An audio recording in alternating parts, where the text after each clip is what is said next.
Commissioner Bacchetti? Here. Commissioner Chen? Here. Commissioner Ezrin? Here. Commissioner Morin? Present. Commissioner Onan? Here. Commissioner Savage? Here. Commissioner Stone? Here.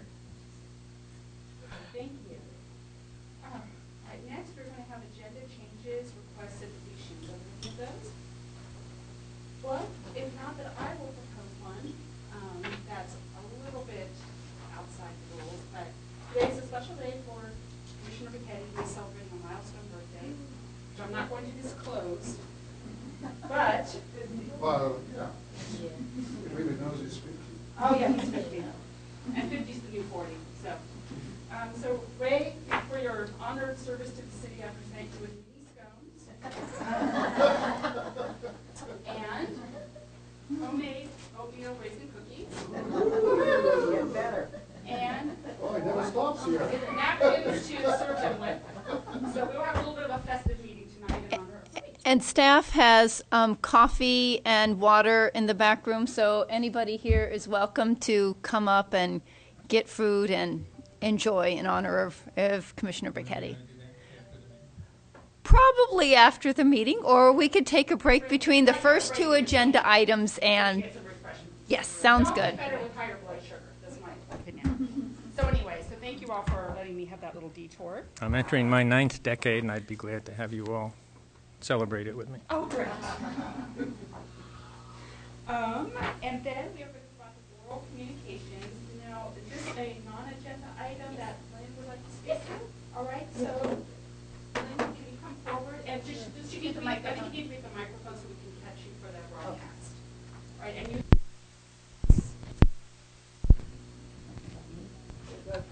It's on. It's on. Hi, my name is Lynn Heidi Coper, and many of you know me. I'm a member of the Stop the Ban Coalition and have been working with the homeless in cities, Palo Alto and the surrounding areas, because it really is an area, regional, and national problem. And some of us are going to be attending the meeting on the 22nd, where they're going to discuss the closure of the Sunnyvale Armory, which right now is the only winter shelter in the North County. So they would like to delay its tear down, but there is a low-income housing project that's already been approved. But it might take a while for that to actually come to fruition. So we're meeting, and 2 council members from Sunnyvale, Jim Davis and Patrick Meyerling, are involved in this. And I just wanted to speak that our coalition would love for the ban to be totally gotten rid of. And there's already a lawsuit involving having to do with rights, civil rights and stuff. But the tragedy is there is no permanent housing in Santa Clara County. They have 53 vouchers that have already been given to veterans and such, and they can't use them because the landlords are raising the rents too high. In Palo Alto, a 1-bedroom is $2,500 a month. A 2-bedroom is $3,500 a month. Well, even middle-class people can't afford that. So we're seeing a lot more middle-class families on the verge of homelessness. And so I'm very committed to this cause. I'm finding it very rewarding. We're going to be opening a women's shelter at the end of January, the Heart and Home Collaborative, which is, some of them are Stanford students.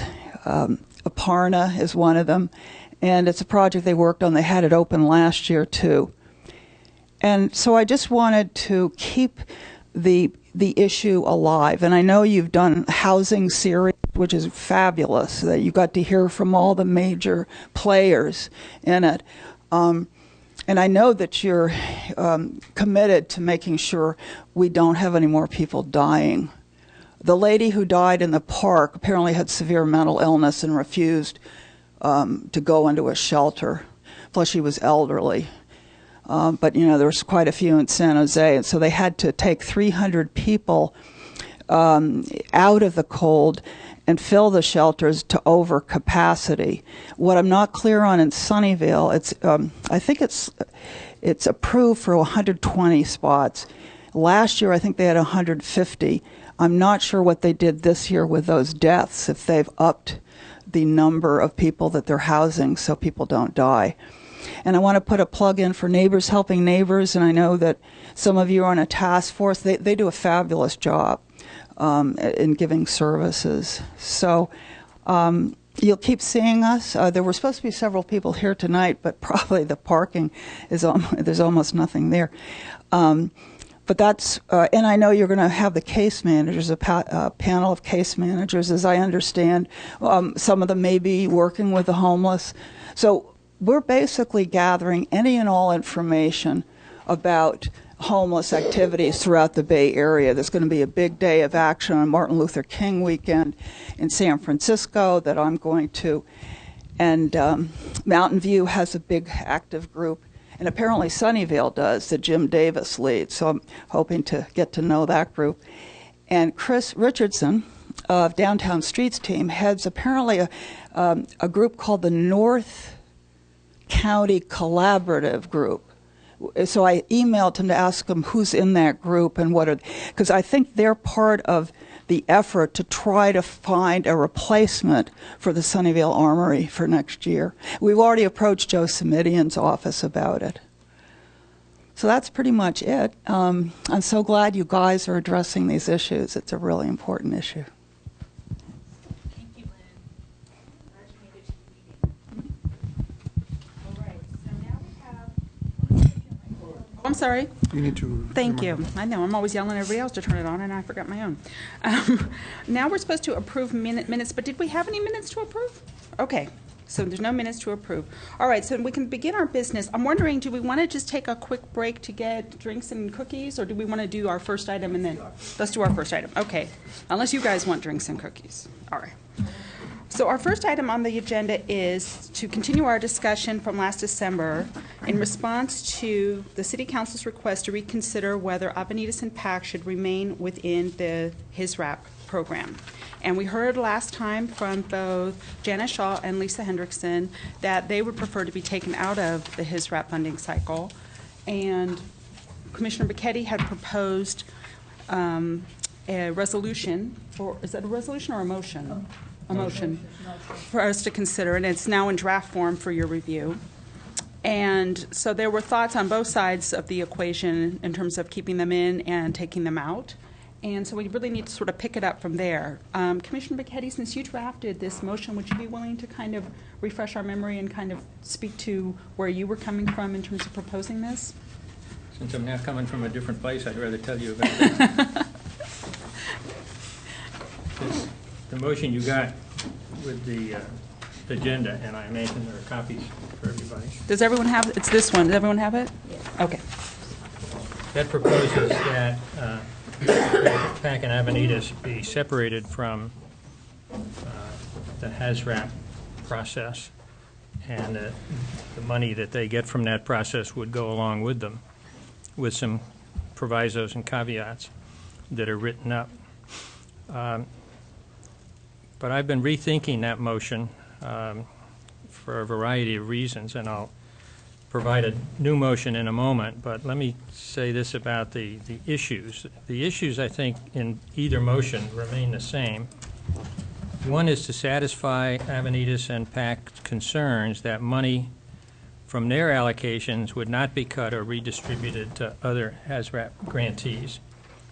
And that they would be entitled to their proportionate share of cost of living increases that are allocated by the council to the HAZRAP program. I was going to say every year, in good years. Second, we want to protect the integrity of the HAZRAP process and its robustness in the search for budget increases for human service purposes.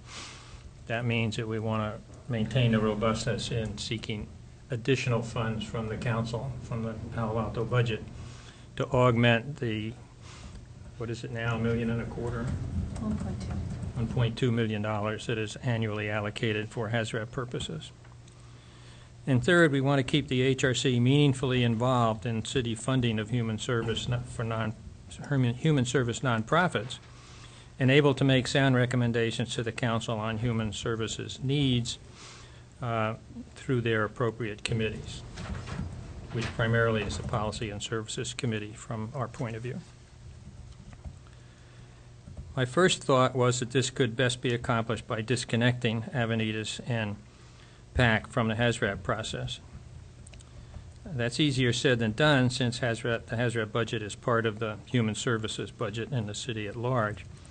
Even the Palo Alto mediation program, which was previously separated and set on its own, was previously disconnected from HAZRAP, still gets its funding from the human services budget in the city. So I think there's a better way to respond to these issues, and so I'd like to propose a motion for us to consider to respond to these issues. And this motion keeps Avenidas and PAC within the HAZRAP process. This motion secures the Avenidas and PAC allocations, keeps them from reallocation to the other members of the HAZRAP community. So here's what I propose. All right, so now you're going to propose something different than the printout that we have. Right. Okay, new motion. New motion. The HRC proposes to the Policy and Services Committee that Avenidas and PAC remain in the HAZRAP group of human service providers with these differences from other HAZRAP grantees. One, Avenidas and PAC will be immune from reallocation of their HAZRAP funding to other HAZRAP grantees. Second, while the council, through annual cost of living allocations to HAZRAP, increases funding, Avenidas and PAC will be assured a proportional share of those cost of living increases. When an incremental allocation above cost of living is decided, the HRC will recommend distribution according to its assessment of human service needs. The incremental allocations will be accordingly recommended on a basis among all HAZRAP applicants. So that would include Avenidas and PAC, should they seek to make a case for getting part of this incremental allocation. In the case of budget reductions set by the council and the staff, Avenidas and PAC will bear their share, but no more, in the HRC's recommendations. So that's my suggested alternative motion, which keeps these two agencies within HAZRAP, but provides them with some guarantees as to reallocation away from them to others, guarantee that in cost of living increases, they would get their proportional share. In case of reductions, they would bear their proportional share. And in the case of incremental allocations to the HAZRAP budget over and above cost of living, Avenidas and PAC would be on the same footing as everybody else in the HAZRAP process, including those not yet receiving grants, to compete on the basis of the merits of their proposal. So that's an alternative motion, open for discussion. Well, I guess it has to be seconded before we can discuss it, right, boss? Goodness, I don't know. Amy, does it have to be seconded? Would someone like to second Ray's motion before we discuss it? I will second. He jumped in. His microphone was on. All right, so we have a second from Commissioner Ezrin. All right, so Commissioner Burketti, do you want to speak to your motion? Do we do that before we discuss? Or we Well, discuss? I meant to speak to it in the preamble leading Okay. up to it, so I don't All have right. anything more to say about why. All right, so Commissioner Ezrin, do you want to speak to your second? Yes, I think I want to commend Commissioner Burketti for maybe finding the best compromise on this issue. So I will support the motion and vote for it. In my mind, I would not have treated PAC and Avenidas differently from other HAZRAP grantees, because I think, when you look at many other agencies that we support, some of them we have had a very long relationship with them, so I don't see why we would make an exception. But I think in the spirit of compromise, I will support the proposal. Thank you. Are there other comments? I would like to say that Commissioner Becchetti's original motion concerned me. Yes, it is on. Am I not being picked up? Okay. Sorry. I was concerned about Commissioner Becchetti's original motion. I prefer this new version, but I feel a little bit like I need to think this over, and I'd like to see it drafted out and review the language more carefully before I would feel comfortable voting on it. It's just the writer-editor in me. I really like to see things written down, and it makes me a little bit nervous to just hear it once and then vote on it. But in general, I also support the idea of keeping PAC and Avenidas within HISRAP if possible, and I do understand the concern about the competition for funds and the concern about taking funds away from the big agencies to give to the smaller agencies. And I like that this is an effort to prevent that from happening. There are a couple twists and turns. I'm a little bit worried about how that might be interpreted by council or by the Finance Committee, and I just would like to take a look at that language and make sure we hammer out any potential issues before we send it on. So that's kind of what I'm thinking. Are there others that want to jump in? I had a question regarding, like in last meeting we discussed the possibility for them to remove from his review process. I was wondering, Commissioner Beckett, can you review to us the pro and con about their action of removal from his rep? Well, the reason for the second motion was to try and keep HAZRAP as robust as a city resource and keep the city as aware and the city council as aware of the totality of the human services that it supports through the Human Relations Commission. So if they are in, then we're talking about 1.2 million and 16 agencies, 14 agencies, a variety of agencies. If they're out, then they sort of disappear from view, from public view, in regard to HRC processes or in regard to HAZRAP processes. And they work directly with Minka in terms of the Human Services Division of the city. So that's my reason for suggesting that they stay in with these caveats that reflect the history of these two agencies with the city and the reasonable basis for their expectation that money allocated to them should not be reallocated to others. Mm-hmm. I'd like to add another point, as I gave this a considerable amount of thought since our last meeting, and it occurs to me that while PAC and Avenidas both make very valid points about the competition and the reallocation of funding, it seems to me that the real root cause of this problem is not the competition, it's the lack of funding. HISRAP is underfunded, it's chronically underfunded. The CPI index increases stopped 10 years ago. We've never achieved the same level of funding since then. And although Council has recently reversed itself and added funds to the program, we're still not caught up. And I have a feeling that rather than have PAC and Avenidas leave the program, I'd like all of us to work together to get the program on a more secure, sustainable funding. And that might be idealistic or quixotic, but that would be long-term what I would like to see for HISRAP versus having the two large agencies leave the program. Other thoughts, Commissioner Moran?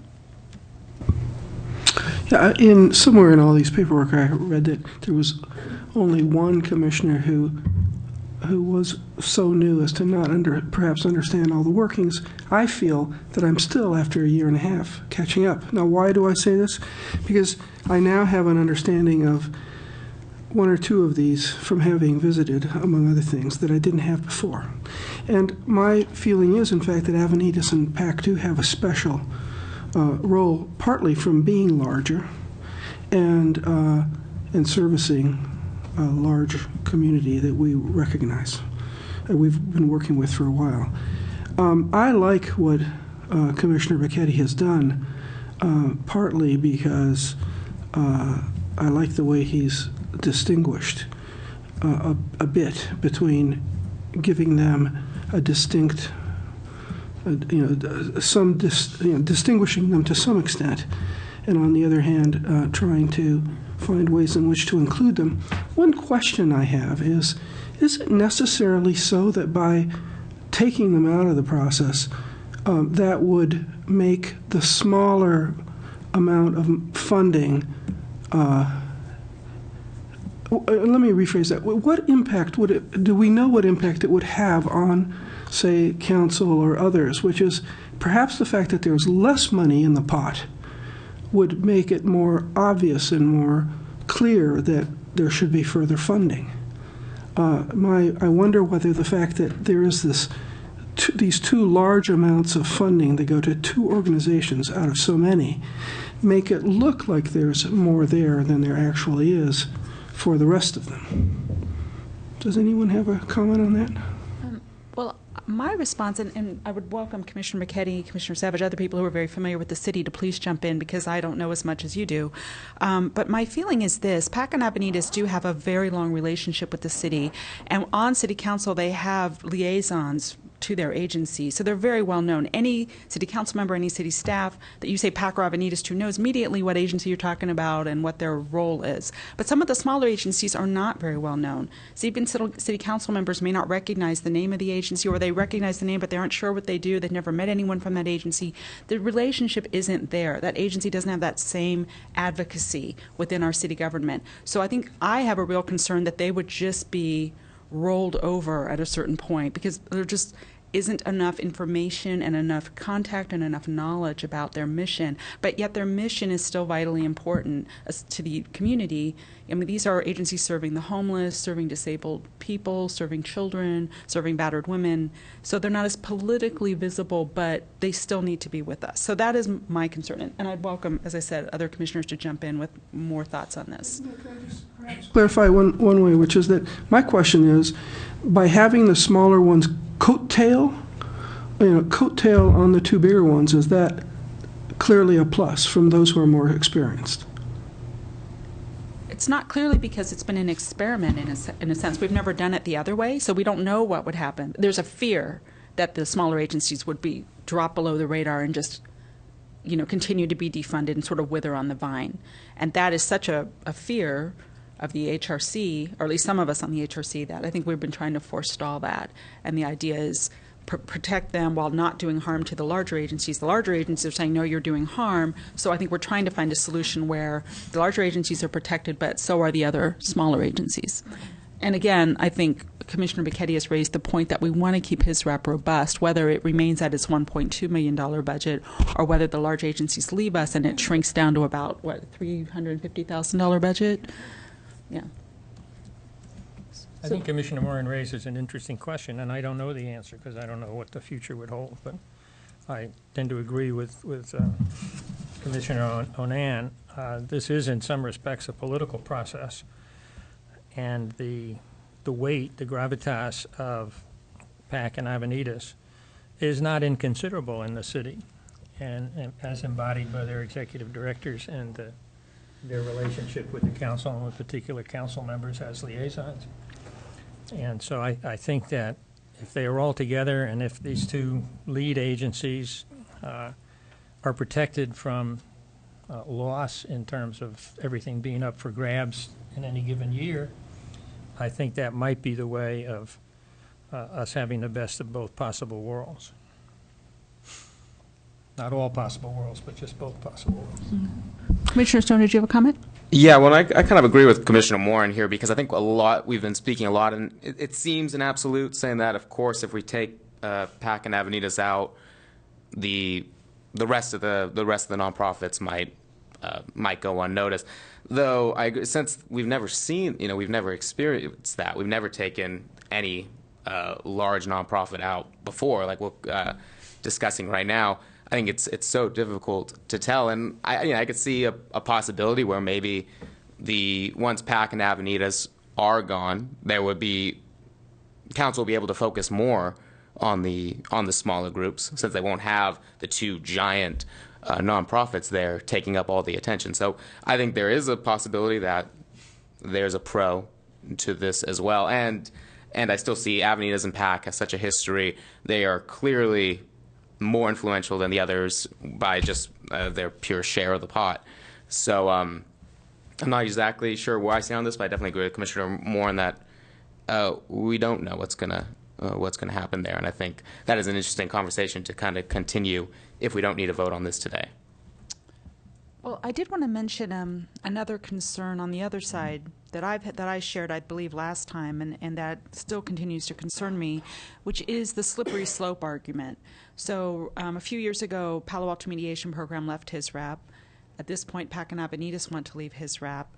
In the past, Adolescent Counseling Services, an agency whose relationship goes back to the city almost as long as the two large agencies. It goes back to 1983, I believe, has also mentioned the possibility of leaving his rep, and they get about $80,000, and I think they're the largest of the small agencies. So what I see is... Counseling Services is the largest one, isn't it? Yeah, that's what I said, what Adolescent Counseling Services. Didn't I say that? Oh, I thought we were talking about YCS. No. I think I said ACS. I think I did. Yes. I have witnesses. So if and my sense is that if the two largest agencies left, I have a feeling ACS would come knocking on the door and say, we want out too. We want to be a line item budget. And I have a feeling there could be a stampede for the door. And that really worries me, because if we lost ACS along with Pac and Avenidas, I don't think the little agencies that are getting like $10,000 grants, I just don't see that staying viable and sustainable for very long. That's just the political reality that I see. So, I don't know, other comments? I'm just wondering, if that's happening, we almost need someone to lobby for the small agencies. We do, but those small agencies are understaffed, underfunded, and really can't, at this point do that type of outreach politically. They are busy writing grants and serving clients, and it's not really realistic for them to, have the power and influence that Pac and Avenidas have. They just can't manufacture that overnight. Yeah. So we can advocate for them as the HRC, but it's still, they're going to be very vulnerable. I mean, I think that's the reality of that situation. Well, so additional thoughts or discussion? I'd be glad to draft this up in a form similar to the other resolution, and we could have both of them on the agenda next time.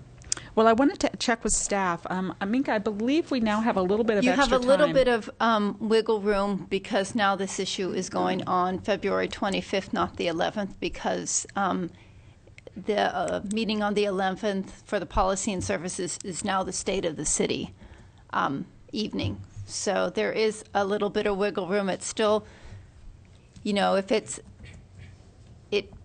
puts me a little tight on writing the staff report. I'd probably have it all and then have to put in the HRC's final decision. So it does put me a little tight. It is possible, but it does leave staff a little tight.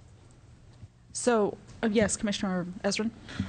My preference would be to vote today. If we need to ask Commissioner Becchetti to read again his proposal, maybe that could help. But I think what he explained was very clear, and I'm not worried about the exact wording or the details. I think the way he described it is extremely clear, and I support that. I heard some phrases that I thought might be subject to interpretation, and it worried me a little bit, and I kind of wanted to see it hammered out. I also don't know if Pac and Avenidas would like a chance to read through Commissioner Becchetti's motion and offer any kind of response to it prior to our vote, or whether you're just sick of this whole thing and want us to get it over with already. I want to come to another meeting. Because you love coming here, we know. So what is the thought here? Do other people have concerns with that? Well, the intent was clear in what Commissioner Becchetti read. So I'm with Claude. I'd like to just get this done with, out of the way, and move on. All right. Other thoughts? I'm with, not to choose sides in this, but I would like some extra time to look over the wording. See, the two attorneys are, hey, Commissioner Stone, do you want to join in on the attorney side, or are you on the other side? He's action-oriented. He's action-oriented. All right, well, in that case, then, I would request that Commissioner Becchetti read through his motion again, all right? And if I hear something that really raises a flag, I'm going to mention it. But if not, then I think we can go ahead and take the vote. So, Commissioner Becchetti, would you mind? We move that the HRC proposes to the Policy and Services Committee that Avenidas and PAC remain in the HAZRAP group of human service providers with these differences from other HAZRAP grantees. Avenidas and PAC will be immune from reallocation of their HAZRAP funding to other HAZRAP grantees. When the council, through annual cost of living allocations to HAZRAP, increases its funding, Avenidas and PAC will be assured a proportional share. When an incremental allocation above cost of living is decided, the HRC will recommend distribution according to its assessment of human service needs. Incremental allocations will be accordingly recommended on a basis among all HAZRAP applicants, including Avenidas and PAC. In the case of budget reductions set by the council and the staff, Avenidas and PAC will bear their proportionate share, but no more, in the HRC's recommendations. Okay, so the phrases that I'm concerned about are two. One is the immune from in the beginning, which was very, very worried me a bit. And the other was the cost of living increase. Currently, there is no cost of living increase. It's not defined in any way. So I'm not sure how the council would interpret that or what that would mean going forward. So those are my kind of legalistic concerns. We could replace cost of living increase with CPI change. They don't have any formula at the moment, though.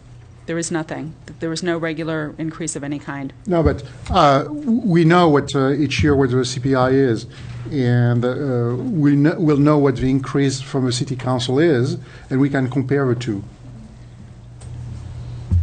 Yep, but there is no attachment anymore of cost of living or CPI to HISRAP. Even the increase last year was just a discussion between the council of what they might have available, and a number just came to be that turned out in the end to be 7.2%, but it wasn't based on a cost of living or CPI or that. No, I know that, but we could compare whatever increase we get from the city council. We could compare it with the officially published CPI and guarantee that they'll get, assuming that the increase from the city council is bigger than the CPI, we can guarantee that PAC and Avenidas will get the CPI increase. And whatever is above the CPI increase would be fair game for everybody. Right. I think that might be a distraction in the discussion with policy and services, just to have a specific recognizable term like that, but I'll leave that up. That's the HRC's recommendation, but that's... Well, otherwise, how do you interpret the cost of a living increase? Because you're right, there is no such thing. How about if we said when the council, through its normal annual allocation, That would be better. Through its allocation. increases funding to HAZRAP? That would be better from my perspective. You don't think the committee would stumble over That's better. Or through its annual allocation process or budgeting process or something to that effect. Mm-hmm. I like any of these words better. Policy and services doesn't budget, that's the finance committee. That's correct. But they're setting the policy that the budget committee will follow.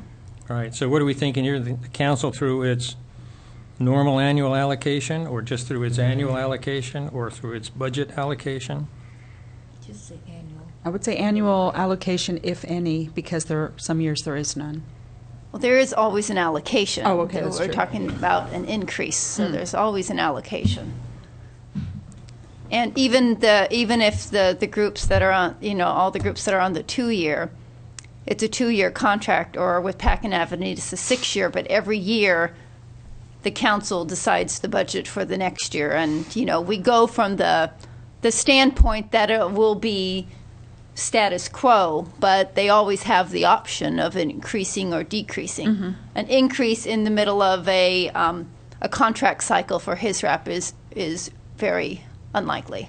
So is there a need for any word, or could you put in budget? Does budget sound better, since that's what you've been saying? Right. I feel like just maybe budgeting process. Any budget increase, all right. That doesn't work, though, because this middle one has two parts. One is the normal annual allocation, and the other is when there's an incremental allocation above that. So whatever that is, it has to have some kind of significance that people can understand, people being the director of finance and the various committees. So putting some word in like normal or standard or expected or average or something that lays a kind of expectation that there are modest increases, one hopes, year by year. And we're not tying them to a CPI or cost of living or anything like that.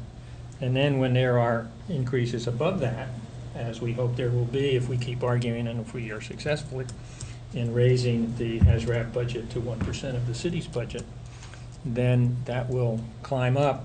And as it climbs up, we don't want to be limited, we don't want the city to be limited just to the current grantees. So if there's some incremental funding that can be either redistributed across current grantees because they take on new things or they meet emerging needs, or it can be allocated to agencies that aren't now part of HAZRAP, that there would be that possibility. And I would think, if the council isn't interested in that possibility, why don't we just abandon the process and say we're freezing the people who are in it now, and we'll look to give them allocations every year. And so there isn't any redistribution. There's no basis for responding to a human needs services assessment like we did before. So if there's no latitude for responding to that assessment, why bother to do that assessment? All right, well, I think the best words we've come up with were regular, routine, normal, or maybe contractual. I'm not sure. I mean, we need some word like that. Then the second point was the immune. Could you read that first sentence again about shall be immune and then what followed it? Avenues and PAC will be immune from reallocation of their HAZRAP funding to other HAZRAP grantees. There's something about that worries me. There's something I don't understand. Initially, we had some kind of threshold, and I don't understand what it is, if it's not the CPI or cost of living increase. I don't understand what the number, where it's coming from. What I just read? No, what you read was clear. It's more like in your proposal, there was like I think you explained that PAC and Avenidas would be guaranteed to get cost of living increase. That's what you used before. Their proportional share. Okay, so are you keeping cost of living increase? No, you're not. No, we're still searching for words, and we've got several candidates from standard to normal. Any recommend? Nobody knows what it is. Yeah, I think what Minka was just explaining, because the increase is not tied into cost of living increase. I know, but what I'm saying is everybody knows at least what the CPI is. If it's not even though it's not following CPI. Part of the HISRAP process, it's published by the government, so we have a benchmark, and we can compare the increase that's given to HISRAP to a CPI. Well, I don't Because think... the term that the initial motion had was cost of living increase, and that's kind of ambiguous, because how do you define that? Mm-hmm. Well, people usually define it as the CPI. Yeah, that's what I understood. Well, but unfortunately, I mean, the city does not increase the fund according to the CPI or cost of living increase. It's a number, right? It's a number, if I understood it right. Well, there has, since the cost of living increase was taken away in 2003, there have been, until this last budget cycle, no increases to the HISRAP process. So then it was just, again, I think just more of an arbitrary amount, discretionary amount that the council recommended. So I'm wondering if the word recommended budget increase, because any budget increase would come from staff and or the HRC. So I'm wondering if that would work. City recommended? Well, the council doesn't recommend, the council acts. Right. It could be an HRC recommendation for an increase. It could be the staff. When I go back to staff reports, there are years where it's more often that the HRC is recommending increases to HISRAP than staff, only because staff is given certain guidelines based on what the budget for their own departments and their own work units are. So more often the HRC is doing that advocacy on behalf of his rep. Okay, so what I'm hearing now is that HAZRAP can propose a somewhat different process, that we keep everybody in it, and then annually we recommend the equivalent of a cost of living increase. And then annually we can also say, and beyond that, we think this fund ought to be bumped up an increment as we argue for the 1% of the city budget or some other metric. Right. I would argue for the increase for his rep when the contracts are up. So that would be for most of the contractors every 2 years. I think it would.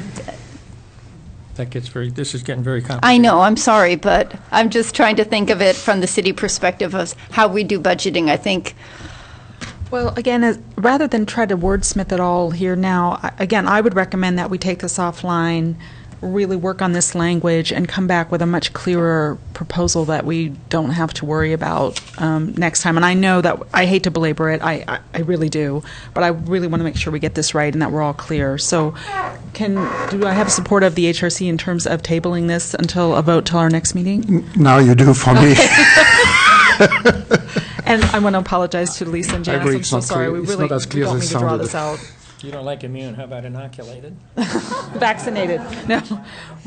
But we will take a vote at our next meeting. So with that, what I would like to do is task Commissioner Bicchetti, and I will work with him and staff as well on crafting a very clear motion that we will send out in our next packet, and ask you all to please review it carefully. And if you do have any verbiage tweaks, let's get that all hammered out next time. We will take a vote. Okay, but let me be clear on one more thing. We're not agreed on the essence of this because Commissioner Moore and Commissioner Stone have said, how do you know? Maybe the world would work better if we cut out Avenidas and PAC and put them on their own relationship with the city. Well, I think what we need to do is do your motion, and if people are in favor of removing PAC and Avenidas altogether, they can not vote for your motion, right? Because you want to do something different, and then they can propose a different motion. But I think we should get this motion really articulated.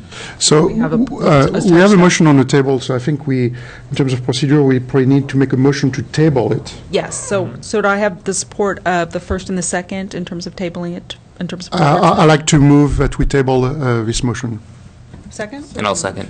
Okay. The lawyers jump in again. That's awesome. No, clear. That was too close to call. That was good.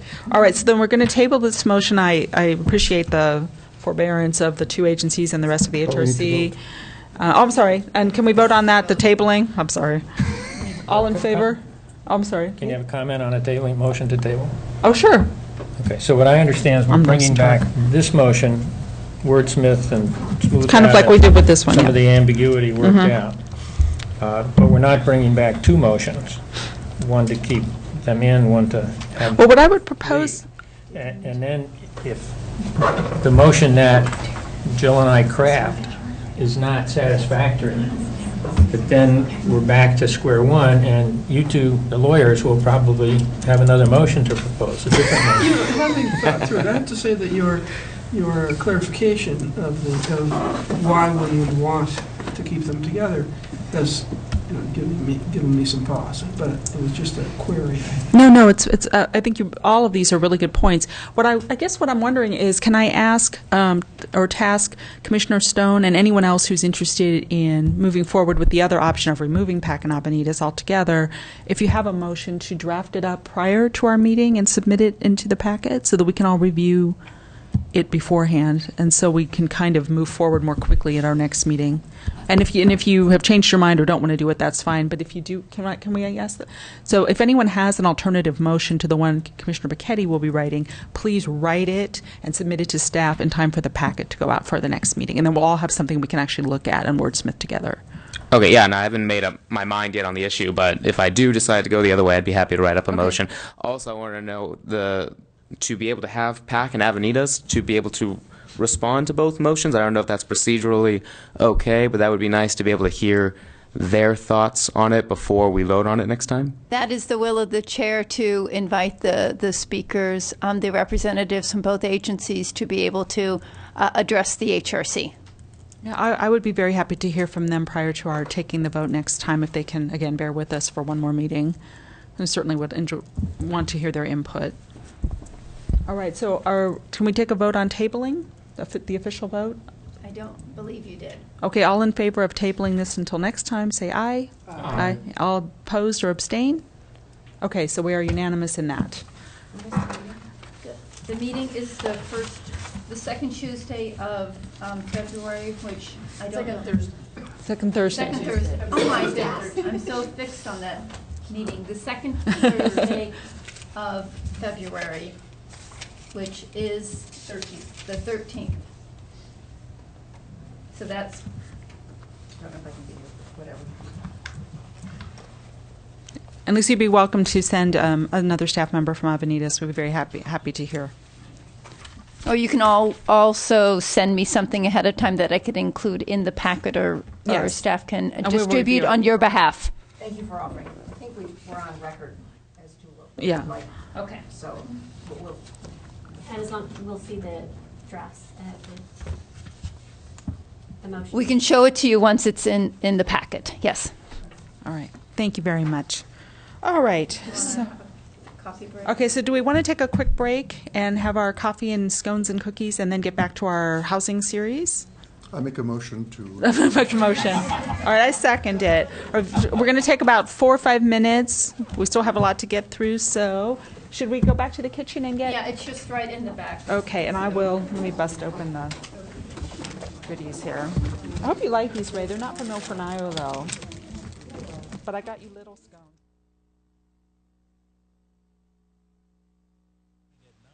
Desert Island Jazz here on KCSM Jazz 91.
populated by dolls and clowns and a prince and a big purple bear. Lives my favorite. At this time, are there to work around homeless and placing them in housing? So prior to their coming here, were sent to you by staff. And that's kind of what we asked them to address.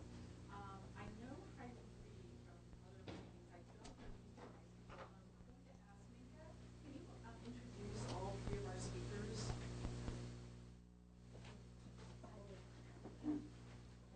I'd be happy. We have some familiar faces and some new face. Julia from Downtown Streets team is their Palo Alto case manager, and she can let you know. I've seen her at several meetings, but she's kind of new to Downtown Streets team in Palo Alto. Michael is from Envision Shelter Network. Michael has been around the Palo Alto community for a long time. He was with Urban Ministry years ago and then went away to do other things, and I think Momentum for Mental Health for a while, and is now back with Envision Shelter Network as a case manager at the Opportunity Center. And Hyrie is a case manager with the Full Service Partnership Program for Momentum for Mental Health. He is also our his rep, man on the street, who the city calls when we have a concern and would like him to make outreach to specific individuals. All the agencies clearly help us with that, but there's a relationship. We've had a long-time relationship with Hyrie to assist the city in that way. So they are here today. I've passed on to them the questions that the leadership from the HRC has. I've asked each of the speakers to maybe give a 2-minute introduction, because we do have some new HRC members on their agency. And then I'll really leave it to the HRC members to ask the questions that were submitted, and feel free to ask those questions or any questions that you would like to ask. Thank you so much, Minka. So do we want to start with Julia? Yeah, I'll get started. So downtown, I'm sorry. Get to a microphone. Oh, okay. Thank you, Jill. So Downtown Streets Team is one of the many organizations striving to end homelessness in Santa Clara County. Our biggest focus that kind of differentiates us is we focus on a work-first model through our work readiness program. So people get the experience to come out, volunteer in the community, and kind of fill in the gaps in their work history, because a lot of the folks we're working with haven't been employed recently, and that's a big barrier in getting back into the workforce. And so through volunteering on our work teams, they get case management, and that's my role with the Palo Alto team. They also get employment help, and they get vouchers for their time on the team. And these vouchers are really helpful because, like I said, a lot of them haven't been employed for a while, and having a little extra help getting a gift certificate to Safeway or Walmart can really make a difference in their life and make them feel more confident when they're getting back into the workplace. The demographic that we predominantly work with are the intermittent kind of homeless population, short-term homeless, newly homeless. We're not exactly working with a lot of chronically homeless people because our focus is work first. And a lot of the folks with chronic homelessness aren't really able, willing, what have you. Work is just not the first step for them. They would be more eligible for a housing first kind of model. Does anyone have any questions about how exactly our program runs? Yes, Julie, actually, I was really struck by the fact that you were talking about work first, because some of our previous speakers have mentioned a paradigm shift in working with the homeless in terms of focusing on housing first. Mm-hmm. So can you kind of explain those two different thoughts, or is this, as you were saying, this one applies better to people who are more recently homeless and one applies better to the more chronically homeless, because we need to understand the different populations? Right. So as I mentioned before, there's these different tiers of the homeless population. There's the chronically homeless. These are people often dealing with mental illness, extreme substance abuse, health issues. And those are the people most cut out for this housing first model, for the Housing 1000. The Housing 1000 project is taking the most vulnerable of the homeless population and getting them into housing. And the idea being that these are the folks that are costing the system the most. So a chronically homeless person costs the system about $60,000 a year. That's a lot of money. That person could just be in house having a much better time and costing the system much less. These are the people in and out of the emergency room, in and out of jail. It's not really helping anyone for them to be homeless. And then there's kind of this intermittently homeless population and the newly homeless population where they still have prospects for work. Oftentimes they're still very capable given the proper support. And so that's kind of the population I think the work first model is more geared towards. Okay, great. Do we want to move on and have Michael introduce? Hi, as Minka said, I'm Michael Hollingshead, and I'm with Envision Shelter Network. Envision was one agency in Santa Clara County that served a lot of the homeless population everywhere from, we had facilities such as Julian Street Inn for mentally ill folks, Montgomery Street and Commercial Street Inns for men and women shelters, also some level of permanent housing, the drop-in center at the OC, which subsumed the OC when it was Urban Ministry of Palo Alto, and I worked with them when we were in the backyard of the Red Cross ages and ages ago with Jim Burklow and all that kind of stuff. In July 1st of 2012, we merged with Shelter Network, who really was kind of the proverbial example of the housing first model. And they have a lot more housing resources in San Mateo County, and we merged together to become one agency. I've only been with the agency since May of last year, so I was no more there like a month and a half when suddenly we had the merger. So I'm still learning about the other section, the other part of the agency. We're still working out cross-county referrals and all of those kinds of things because of funding issues and things like that. But we have a good number of housing programs, everything from Families First Step up in San Mateo, the Vendome in San Mateo that houses 17 chronically homeless individuals. The two shelters for women in San Jose, Montgomery Street and Julian Street, and Montgomery Street and Commercial Street. We did close the drop-in center for women at Georgia Travis Center, but mostly because it was not being used to the degree that we were, had hoped or had been in the past. And then Julian Street Inn provides mental health services, intake with psychiatric services and things like that. The Opportunity Center, where I work, is both a housing opportunity situation where the building is owned essentially by the Palo Alto Community Working Group, property managed in terms of the apartments by Charities Housing, and then the drop-in center is managed by Envision Shelter Network, and I'm one of the case managers. I'm actually senior case manager at the drop-in center. Among how many CMs? There's 4 of us. We are all full-time, yeah. And I'm there too. Her office is right next to mine. So we see approximately 150 people a week come through there. We provide a light snack breakfast of pastries and coffee, similar to what we did behind the Red Cross. A light snack type lunch. There's a TV room for people now. There's a computer lab for folks. We have a housing resource specialist that comes through once a week and has appointments with our folks to specifically focus on where low-income housing is located and how to secure it. We have showers, we have laundry, all of those kinds of things, yes. Who's the housing resource? Her name is, I only know her first name, Alicia, and I don't. St. Laurent. There we go, thank Yeah. you. And she's pretty new to the agency, but she's pretty. She works with us. Well, actually, no, I guess Brian Greenberg. Yes, yes. You know, good old Brian. Oh, Okay. no, I was on this.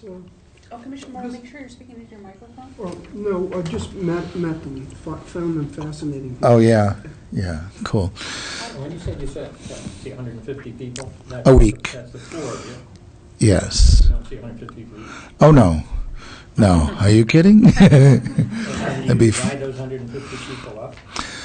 Yeah, well, what's interesting is that two of the case managers actually provide more intensive case management for some of the residents of the actual apartments upstairs. One for the families and one for the individual singles. And then so that means that Octavio, who does the case management for Hotel de Zinc, which is our rotating shelter, and myself handle the incoming folks. And, you know, what Octavio does a lot of is the shelter interviews, the shelter check-ins, the uplift passes that we give out, and then I do a lot of the rest. And so my office is located just as people enter the courtyard, and so I get a lot of what we're. People in the drop-in center. Yes. And two of your case managers work with the people who are residents. They do primarily, but that doesn't mean they don't take drop-ins. They will take drop-ins. We actually have a sign-up sheet for people because we were seeing so many people that we realized that, I mean, we sort of realized this when I first came there, was that I literally was seeing people back to back to back to back to back. I would no more get somebody out my door and somebody was coming in, and that meant the peripheral CMs were not seeing as many folks as I was, and I was starting to get overwhelmed. So we actually got a sign-up sheet for people to sign up first, and then the other CMs would come out, see who was on the list, and sign them off and call for them and bring them in, so that I wasn't getting inundated quite so badly. Yes. I'm sorry, go ahead. My math suggests if you get 44 people, 106. How many was it a week? Around 150, yes. So that would suggest that you back. It's like 40.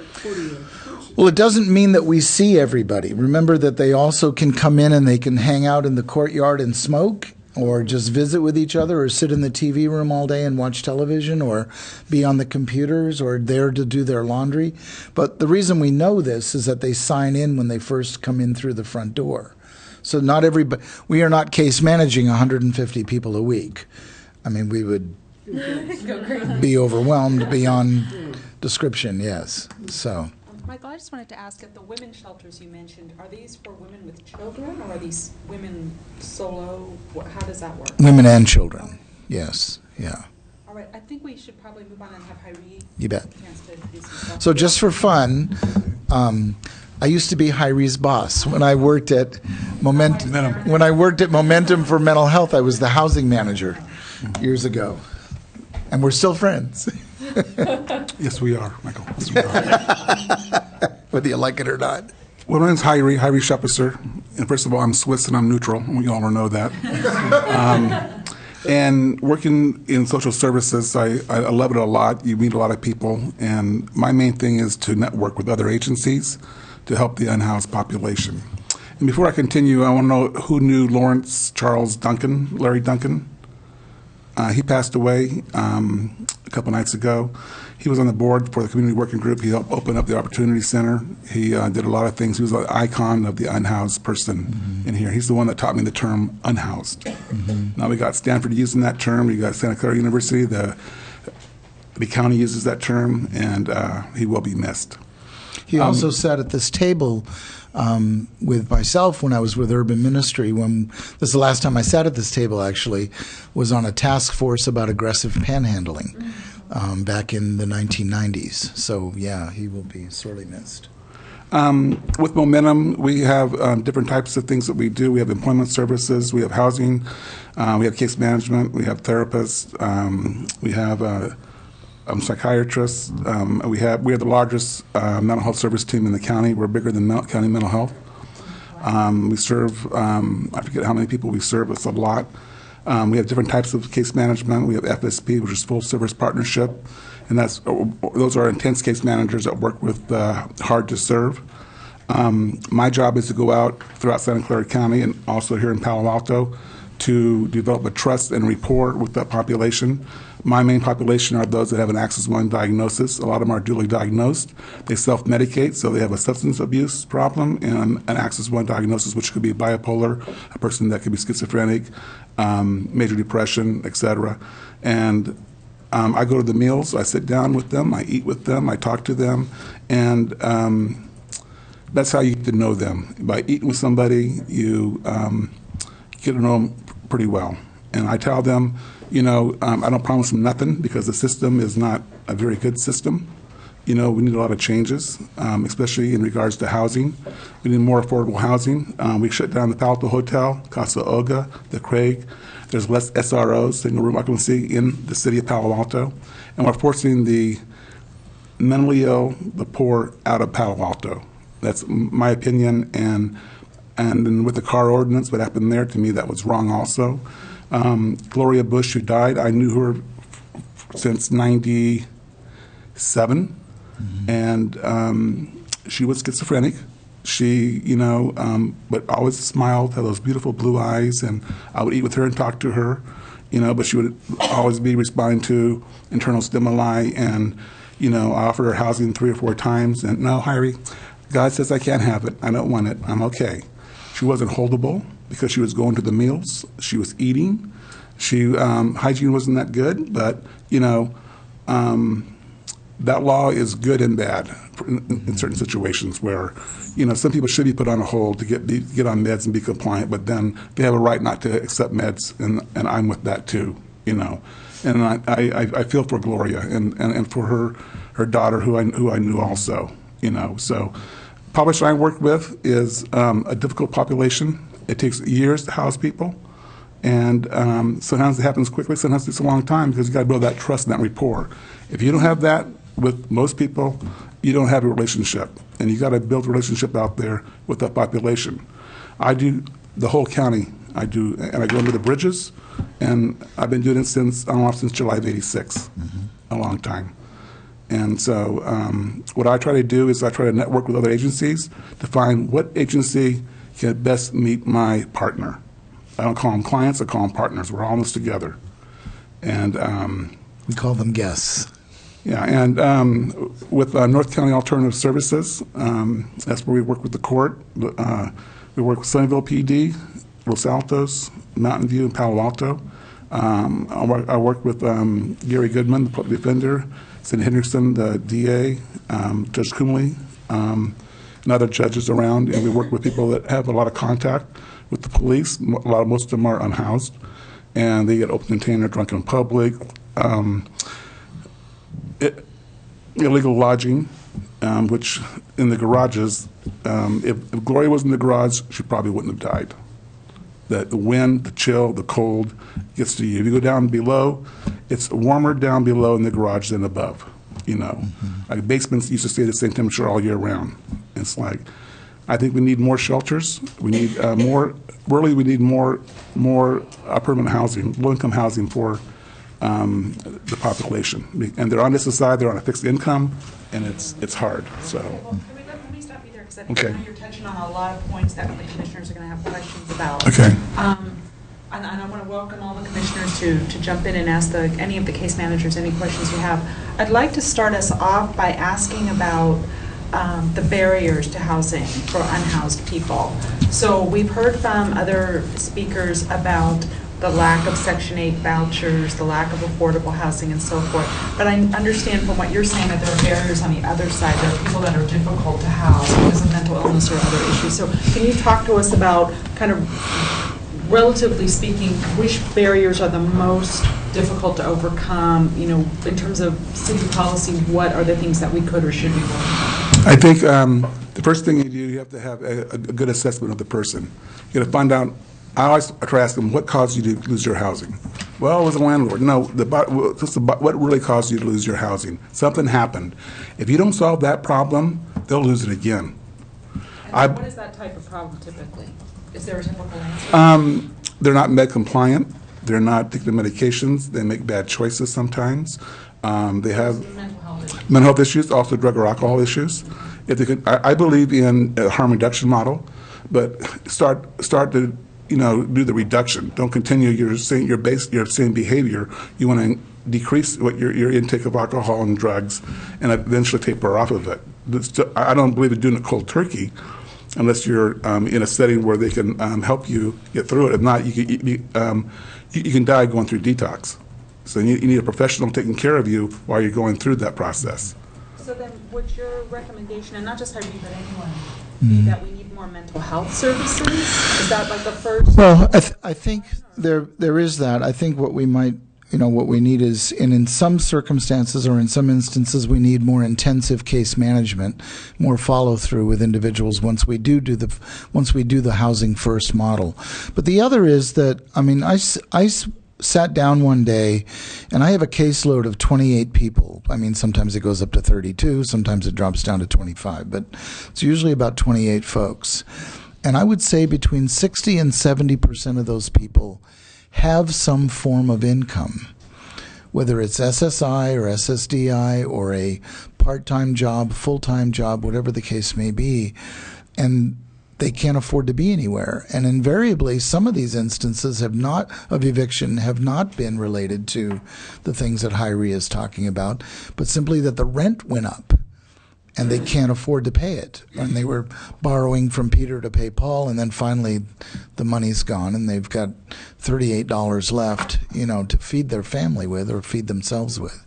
So, this is a major economic issue too. And once they're out here, it's invariably very difficult, even with as many of the, you look online and there's, I give my clients sometimes, or our guests, 4 or 5 websites that if they're computer savvy, to look on, that have any number of properties that they can apply to, and they don't qualify for them because they have to have 3 times the rent in income, and they don't. And so that's for me anyway, what I'm seeing. And again, all the things that Hyrie is saying is completely accurate in that population. But there's also another population that is the seriously low income, that it's just not viable. And Julia, did you want to speak to your population of the more recently homeless? What are some of the Yeah, as Michael said, not having enough income is a very common barrier. The average amount of SSI people are collecting is $866. That doesn't get you anywhere a month, yeah. And so that's about, $10,000, $11,000 a year. And you can't rent anywhere. You can't even rent a room for that and have enough money to feed yourself. And if you're on SSI, you can't necessarily get a job, or some people are too disabled to get work, or it may jeopardize their benefits if they seek work. So they're very scared to jeopardize their benefits because it's a long and bureaucratic process to even get them. That's really common. Or people are underemployed, or they have a low wage job. They might be working full time. There's a guy who used to stay at Cubberley, and he lives out of his car, and he's working full time, 40 hours a week, and he can't afford anywhere. And another barrier, speaking to this, is bad credit. So of course, a lot of people who are homeless have bad credit, right? They tried everything they could before they got kicked out of their housing, got evicted, what have you. So when they're trying to get back into housing, maybe they got a job that pays a little more, maybe they got their benefits. They're not able to get into housing because they have an eviction, they have bad credit. And what do you do at that point? These people are left really without options, and they get so frustrated that, there becomes even more barriers mentally, emotionally.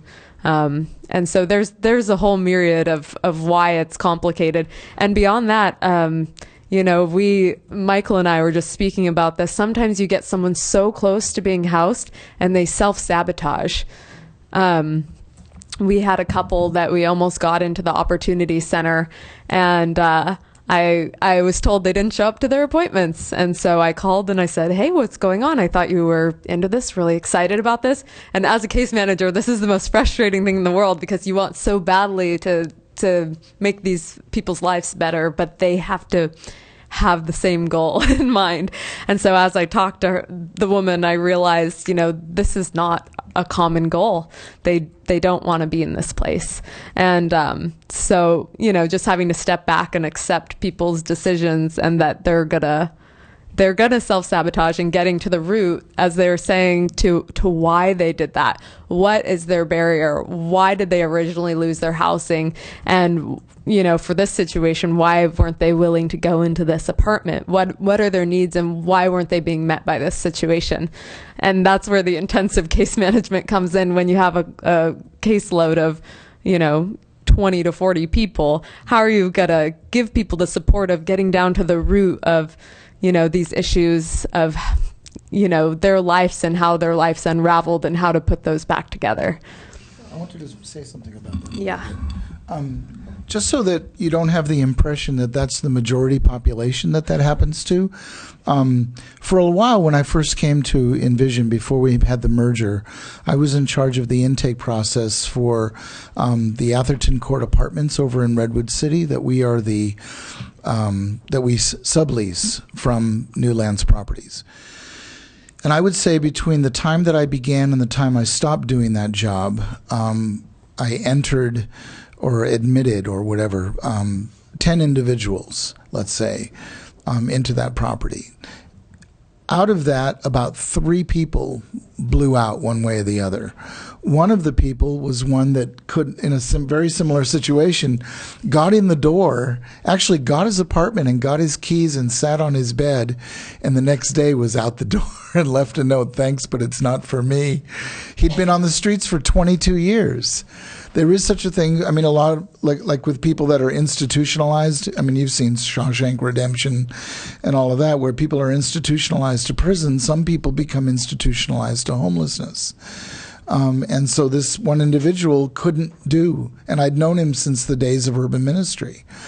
And I'd even said to him, "Dude, are you, before this all happened," I said, he had foot surgery and all this kind of stuff, and he was trying to figure out where he was going to go after the surgery and all that. And I said, "Are you tired of being out here? Can we get you somewhere? I mean, I've got an apartment open, da-da-da-da." We got him in, and he was gone in 24 hours.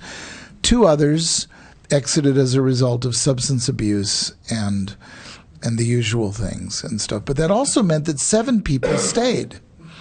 And we're still, some of them not so great tenants, but at least half of those 7 were stellar tenants. And it was wonderful for them to find a place where only 30% of their income went to their housing, And this is the great dilemma. I mean, I'm going to, wax nostalgic here. I grew up in New England, and I'm really old. I'm 61 years old now, and so when I grew up in Maine, my best friend in elementary school, his father was a painter for a sign company. Didn't even own the company himself. Had a stay-at-home mom, and they had a 3-bedroom colonial style house. And that it was a semi-skilled labor even that he did. He didn't design the signs. He painted the inside the letters. And it was just a semi-skilled job, and he could afford a home for his family. What the heck's gone wrong in this country that we can't do that anymore? I think there was a question. I have a question, because you're talking about case management and senior case management. Could you just run through what are the differences between those two positions, and also what do you do? Okay. Well, senior case manager, I'm the boss of nobody. So just so you know, I'm not the boss of these guys. They call me senior case manager because I've been doing this for 33 years. And I have a lot of experience with these guys. So that's really about what all it is in terms of that. Now, the difference between intensive case management and quote-unquote regular case management, intensive case management is what Hyrie does. And even what I was doing for a while when I was looking after the good folks in Atherton Court. You have somebody who moves in and they are a hoarder, and they're used to being outdoors, and they start bringing all this stuff in from outdoors, and you have to work with them, little by little, to kind of unhoard their apartment. And you spend a lot of time with them, getting to know them. You develop a relationship with them so that they trust you, and then you can help them with their hygiene issues or their hoarding issues all of those kinds of things. You basically present yourself as the least threatening presence in their life as you possibly can. And so the intensity is really on kind of the expertise. You know, I mean, I noticed one of the questions is like, how do you get to be able to do that? A lot of it is experience. I mean, none of us are PhDs here, even though there's all kinds of, psychobabble stuff that you could describe what we do.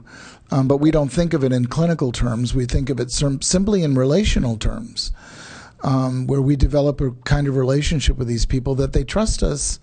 Sometimes they even love us, and we love them too. I mean, very clearly. We've had this conversation as Julia and I get to know each other as office mates and all that. We're really discovering just how much we really care about these people. And so we try to become as much a part of their experience, and that they know they can trust us. They know they can trust us not to fix it, but to simply be present with them. Yeah, I think Commissioner Eastern also has a question. Can you borrow Yes, I'm interested in hearing your assessment of the role played by the police department in Palo Alto or neighboring cities, because oftentimes there must be the first point of contact, especially at night. For instance, I like to hear from you. Do you feel that they are knowledgeable enough about homeless situation, and do they know? Are they trained to know what to do? That if, for instance, when it's really cold, freezing cold, it's at night, and they encounter some homeless people, do they know what to do? They all do. They're out there. They're survivors. They know how to do it. Bunny. Her name's Valerie Good. Working with her for a long time. I just brought her a walker. She fell and hurt her back. She has been out there since December of 1980. Dennis Burns knew her when he was on foot patrol. She had a rabbit, some domestic rabbits down on Oregon Expressway in the 101, and the male had died, and Bunny wanted another male for her female. So Dennis was able to get one at the Humane Society. First they wouldn't give it when they found out they wanted to let it go up there, but he was able to get it and give the rabbit to Bunny to have that. But she's been out there a long time. Graduated from the University of Chicago with a math degree, worked over at NASA, and had a nervous breakdown, ended up on the streets in the 70s, and been out there ever since. And she's fixated and getting to Linton Gardens. I got her SSI reinstated. I got her a white cane. Had a guy named Alec come out from the Center of the Blind, great guy. Came out and spent 6 hours with her and gave her a white cane. And we got her signed up at Linton Gardens. She's number 15 on the waiting list, which means it'll be 4 years before she gets in where she wants to go. She'll be dead out there probably if we don't get her off the streets. And she wrote a letter to Dianne Feinstein. I give a copy to Dennis Burns. I have some. I should have brought a copy today for you to read it. Very well written how she did it. She's a very bright lady. She does make bad choices by being out there, not getting housing earlier, but that's her choice. But I don't want to see her go out there. I like Bunny a lot. She only eats at Whole Foods. She is behind 7-Eleven now, and she thanked me for the walker, and that walker was my mom's walker, a really nice one with wheels on it, and so she has that to help her. But if somehow this commission here could get her into Linton Gardens, that would be great. But Linton Gardens follows the rules. But you got people from San Francisco coming in into Linton Gardens. 90% of the people there are not from Palo Alto. They're from other counties, and that should change somehow. Palo Alto, if you're raised here and you're here a long time, you should be housed here. And I feel bad for her, but What about the police? Tell them a little bit about the police. Yeah. Your relationship with them and the client's the guest's relationship with them. I deal with the police a lot out here. They call me a lot, and most of them get it. They have a CIT training where you learn how to deal with a person that has a mental illness, how to approach them. Yeah, we saw that, by the way. Yeah, that was very good, yeah. And I've been here, I've been doing outreach since July of '86, but really in Palo Alto since '97. And through the funding we get here through, his rap and stuff. And so I knew 4 police chiefs here, and been through a lot of them, and they know me, and they know that I care for that population out there. And if I'm working with somebody out there in the streets, the police usually leave them alone, because it takes a long time to get, like I said, that trust, that rapport with them. I'm working with Ralph Sanders out there right now. He's been in a wheelchair. Carl Swanson. A lot of people worked with him, and so they kind of back off on them, but, they still get tickets once in a while. And then I get rid of them in court. I work with the courts also. Michael just started. Julia, you started working in the courts too, and we're all the same team there. And Gary Goodman does a great job. It says, Innocent Hendrickson, the DA, and we work with the people that in Palo Alto and also the ones that are in Mountain View and Los Altos that come to that court here in Palo Alto. We work with them, and so all of us, we look outside the box, and now we have to do that. We see the same people over and over and over again, and it's not changing. We need to break that cycle. And, so we have dads involved, Department of Alcohol and Drug Services. We've been put in jail, and from jail they go over to a THU, which is a transitional housing unit, to get counseling there and service there, and then they go back to the regular house, or we try to get them housing. And it's a great program. Having come from urban ministry, I have to say that I think the relationship that even the homeless, the unhoused themselves have with the police department has improved over the years. Every once in a while, Jim and I, would issue, have a sit down with the chief back in the 90s.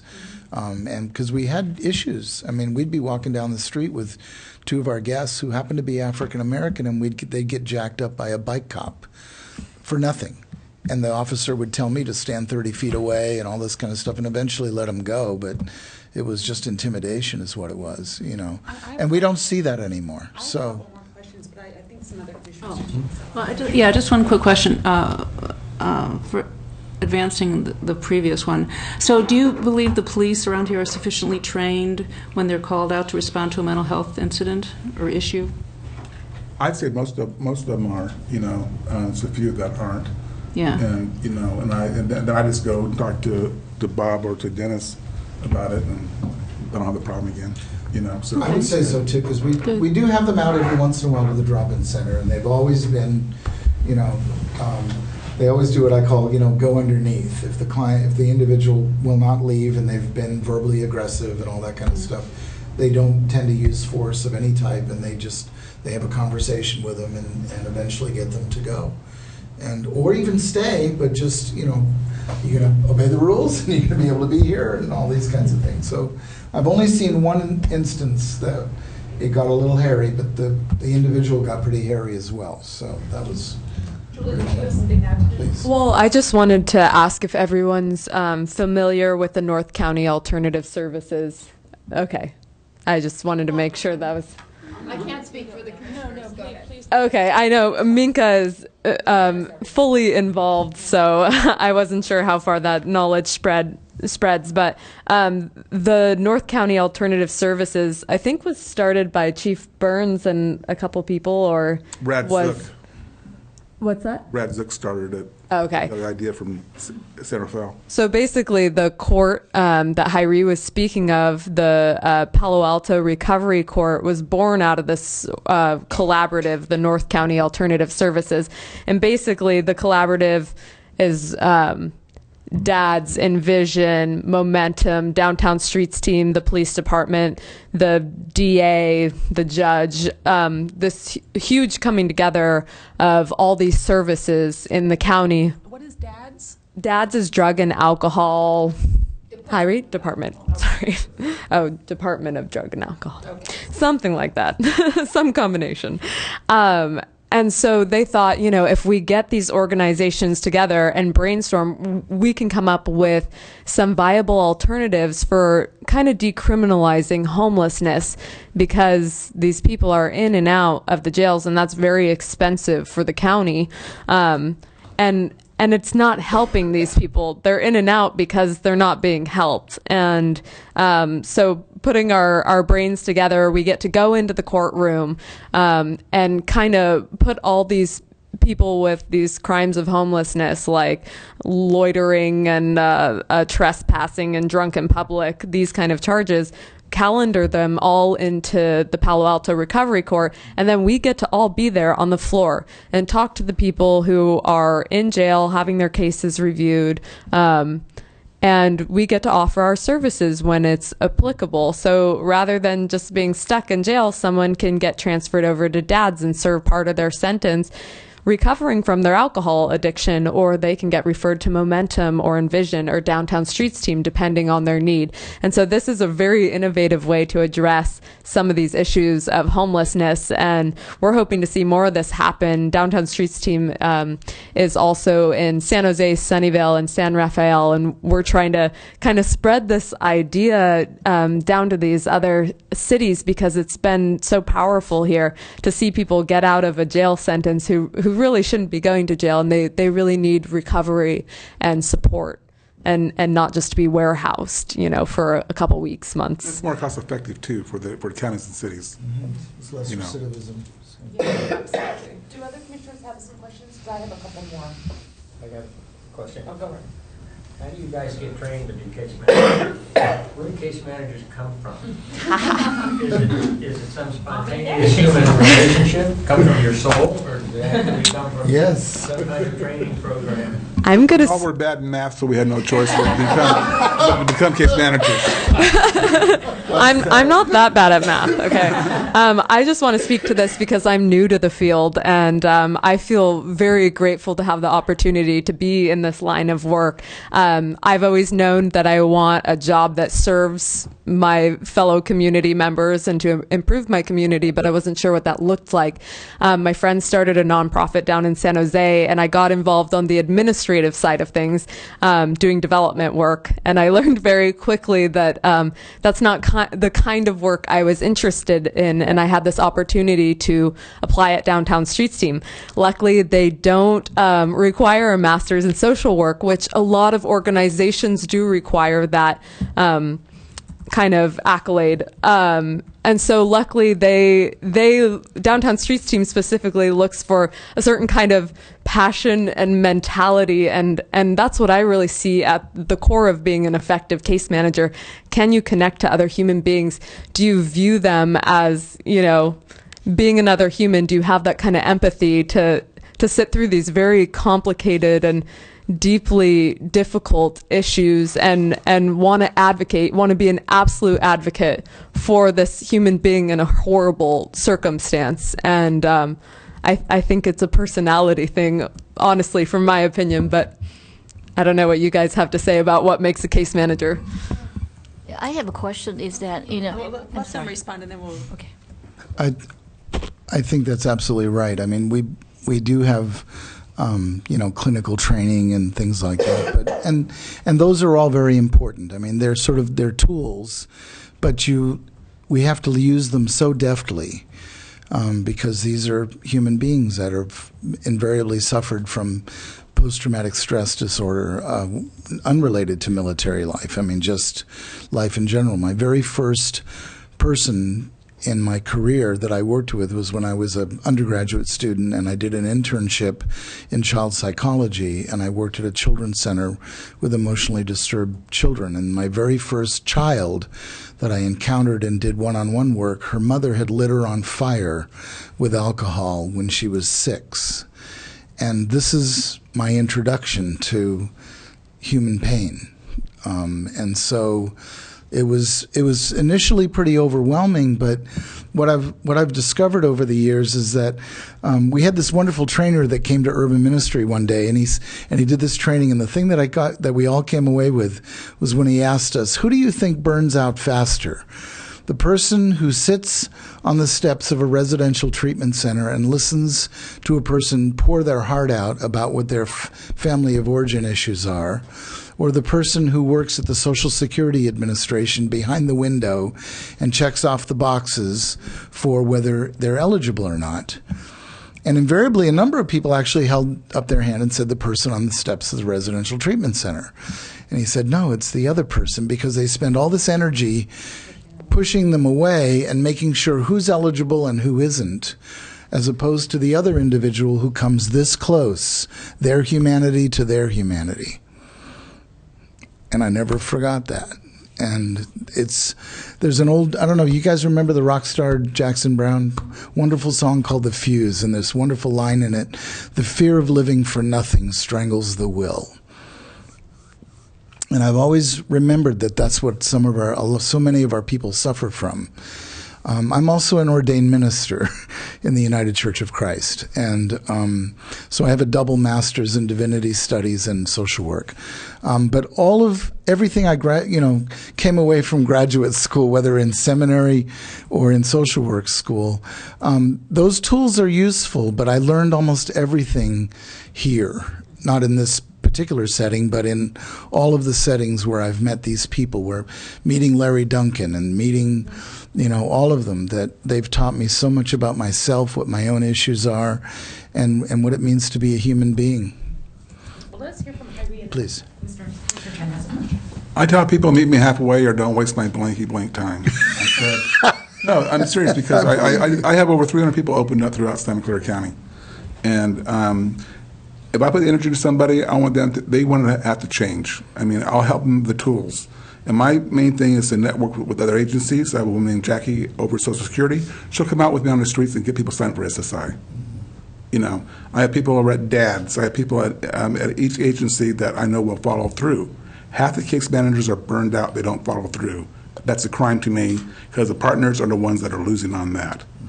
When that link breaks in that chain there, who loses? I lose, so I'm getting pissed off. The partner loses because things stop. And, and then someone leaves the job and they hire somebody else, and then it goes on. It takes a long time. They get frustrated. When that window opens up and a person that is mentally ill wants help, we need to get them off the street that day. And I said, well, maybe a couple of months we'll be able to get you housing and get you off. It's like they give you the finger and say, yeah, like everybody else. That's why I don't promise them nothing. I said, meet me halfway. We'll work together. We'll network through the system. And that's what you got to do. You got to follow the laws, and it's not easy. I get really frustrated sometimes, especially when I have a person at an appointment and I hear the coworkers talking about what they did over the weekend. The appointment's at 9:30 and it's 10 after 10, and they're supposed to see them. I have a problem with that. And if they said something, oh, be quiet, you're mentally ill. Or, what do you know? You're just a client here. That's disrespectful. You get respect by giving respect, and that's why I feel that I'm very successful out there on the streets, because I call it the way I see it. I'm very fair. Meet me halfway, and I'll do my best to help you out. And that's but case managers are overworked a lot too, and they get burned out because too many cases. I have two questions. First question is that the case managers are very hard work, very difficult work, in terms of you have a lot of emotional and then mental, also physical burden to take care of those people. And then, are there a lot of applicants for the jobs, or are there a lot of job openings for those people who wanted to be in this profession? I don't know that anymore. I don't know. I don't know how many people applied for the job that I got. But I know that there's, since the country has sort of gone center right over the last 30 years, I think that they've actually had difficulty filling the positions in like at San Jose State. They used to have 500 applicants for 100 positions for MSW or BA in social work, and they don't have that anymore. Wow. So I do know that, but that's all I know. The other thing is, since there are limited positions there, I'm sorry. Oh, I do think the social work departments are dwindling at universities, and they're focusing more on, sciences and technology. We have several positions open right now at Downtown Streets team, because we got a new contract in San Jose to help house 100 people out of the jungle, which is the creek encampment of 200 people. And so we have 8 positions to fill right now. And there are a lot of applicants, but there's not a lot of ones that would be a good fit necessarily. It's quite a process to find someone with the right kind of mentality and stomach to handle some of the situations of, being in an encampment where people are murdered and meth addicts. And, it's a very intense situation to decide I'm going to devote my every day to this, and this is how I'm going to spend my time, is going down into this creek and talking to these people who are in really bad situations and trying to get them housed, and they're some of the most difficult people to get housed. So it will be interesting to see how these positions get filled and the kind of applicants we have. But we've been looking for another employment specialist for our Palo Alto team, and we haven't found one for a couple of months. And that's a type of case management. It's directed at employment, but there's a little bit of a hole in the field, I'd say. And then another second question is that, since you're on the job and doing such a great job, what can we help you in terms of supporting your duty, your work? In looking into the city or county government, or just as people? The one thing that I've always been curious about is I've never been able to take the temperature of Palo Alto in terms of what is the political will here to create more low-income housing, and I think that's probably one of the number one issues. But I don't know what the political will for that is, because I don't hang with you guys as much as I used to. When I was with Urban Ministry, I used to speak to the council every once in a while, and also when I was with Momentum, we were Alliance for Community Care in those days. I would be the one that would make the report, or Paul Taylor would, but one of us would. And so I kind of got a feel for where you guys are at. I just don't see you often enough, and I don't read the Palo Alto Weekly.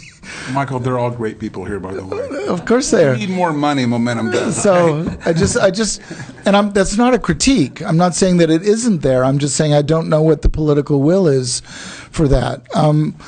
The biggest struggle that I have is, once again, even in low-income housing nonprofit agencies, in order to qualify for low-income housing, they have to have like 3 times, or more the amount of income for what these places are charging. And even our housing specialist, our housing resource specialist, will put out an email to the entire agency of case managers and say, "Oh, there's a really nice place available for $975 at such and such." I go, "My client makes $832. What are we going to do with that?" I mean, it's really, incredible. And, Hyrie made a really good point earlier. Jim Burklow and I were the co-founders of the only free representative payee program that existed in Santa Clara County back in the 90s. It was a representative payee program. In other words, people who were on disability, who were required by Social Security to have a payee who managed their money for them, rather than going to a big company that simply had a person behind the glass that gave them their check every week and said, "Yeah, shut up," or call security, they're being loud. And charge them a percentage. And charge them a percentage. We offered it for free. I was the case manager for that. 95% of the people who entered that program were homeless when they entered the program.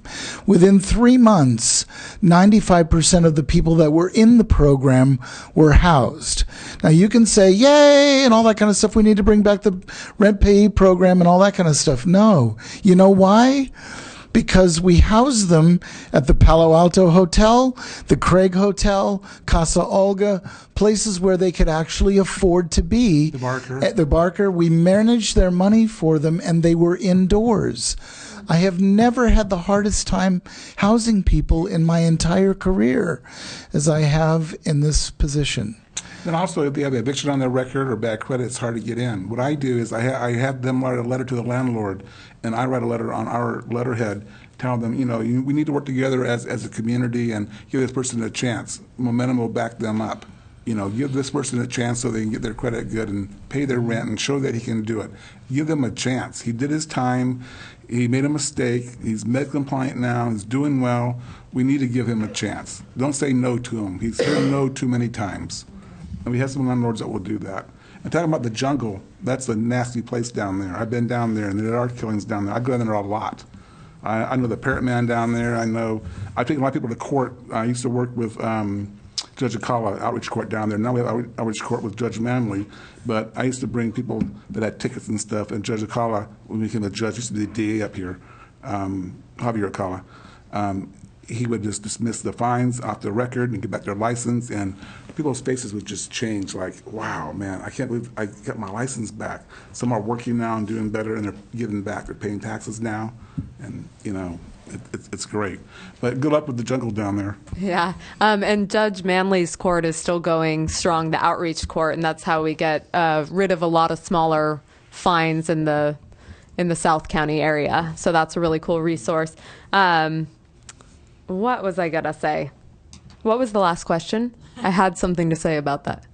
My question is what kind of help you need from us? Oh, okay. I wanted to respond to that. Thank you for your reminder. One thing I think we could really use is flex funding. We get into so many of these little situations. We have someone who's about to lose his housing because he didn't pay $150. He flipped. He went back to the city where he was homeless. He was drunk when we called him. He had given up because he doesn't have $150. And a lot of people under pressure who aren't used to being inside and owing money for rent, they'll freak out if something goes wrong and they don't know how to ask for help necessarily. So a guy who has been on the streets for 20 years is going to lose his housing because of $150. That just seems so wrong. And we have another guy who needs $500 to pay for his housing before he figures out a more sustainable situation. Those are the kind of situations that an organization can't just eat those costs every time, because we're nonprofits and it's, you know, we're not known for being made of money, but flex funding for things like that can really change a situation and give case managers an ability to address these kind of complicated one-off situations. So I think that's something that would be really helpful. And I also wanted to speak to what Hyru was saying about advocating for clients. If you know someone in a situation and you can vouch for them, that is so useful to their housing, to any goal they're trying to accomplish. We called it building a trust account, and that's when you can get a bunch of letters of support. So if you're connected to the homeless community and you're ever able to vouch for someone, that can be extremely helpful for their circumstances. So can we come to you and ask for a letter about so-and-so to give to the landlord? Well, if we don't know the person, I think it would put us in a difficult position because we can't vouch for someone. Trust me. Teresa, do you have something you want to say? No, I just didn't understand what vouch. Okay.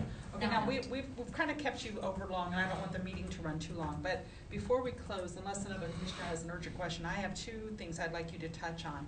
One is we have heard repeatedly, most publicly from a city council member, Councilmember Klein, that there are concerns about Palo Alto has become a magnet for the homeless. So I'm wondering if you can comment on that.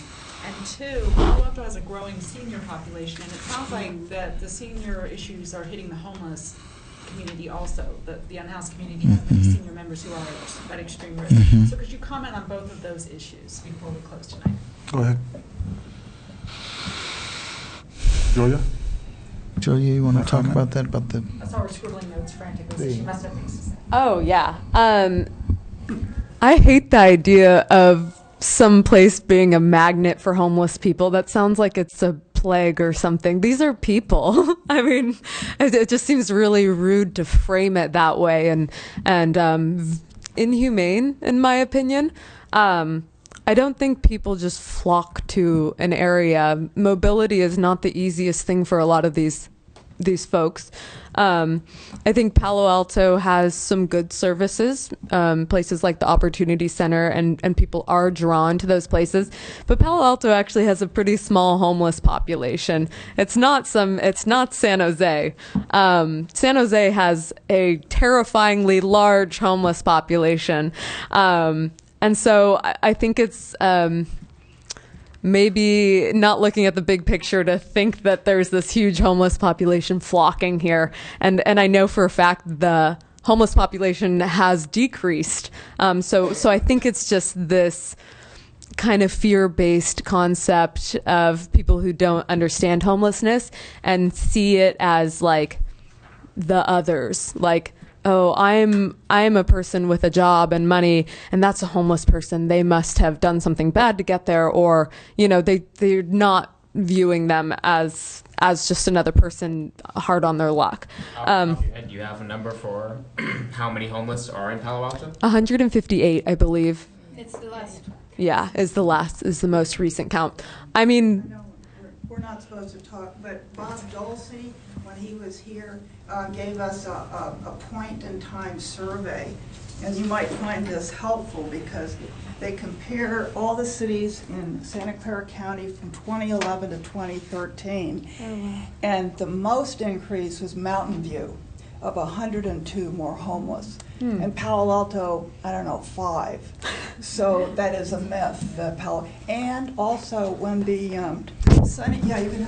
when the Sunnyvale Armory was open and they couldn't accommodate more than 150 people, they would refer them to Coverly, and probably because they had showers.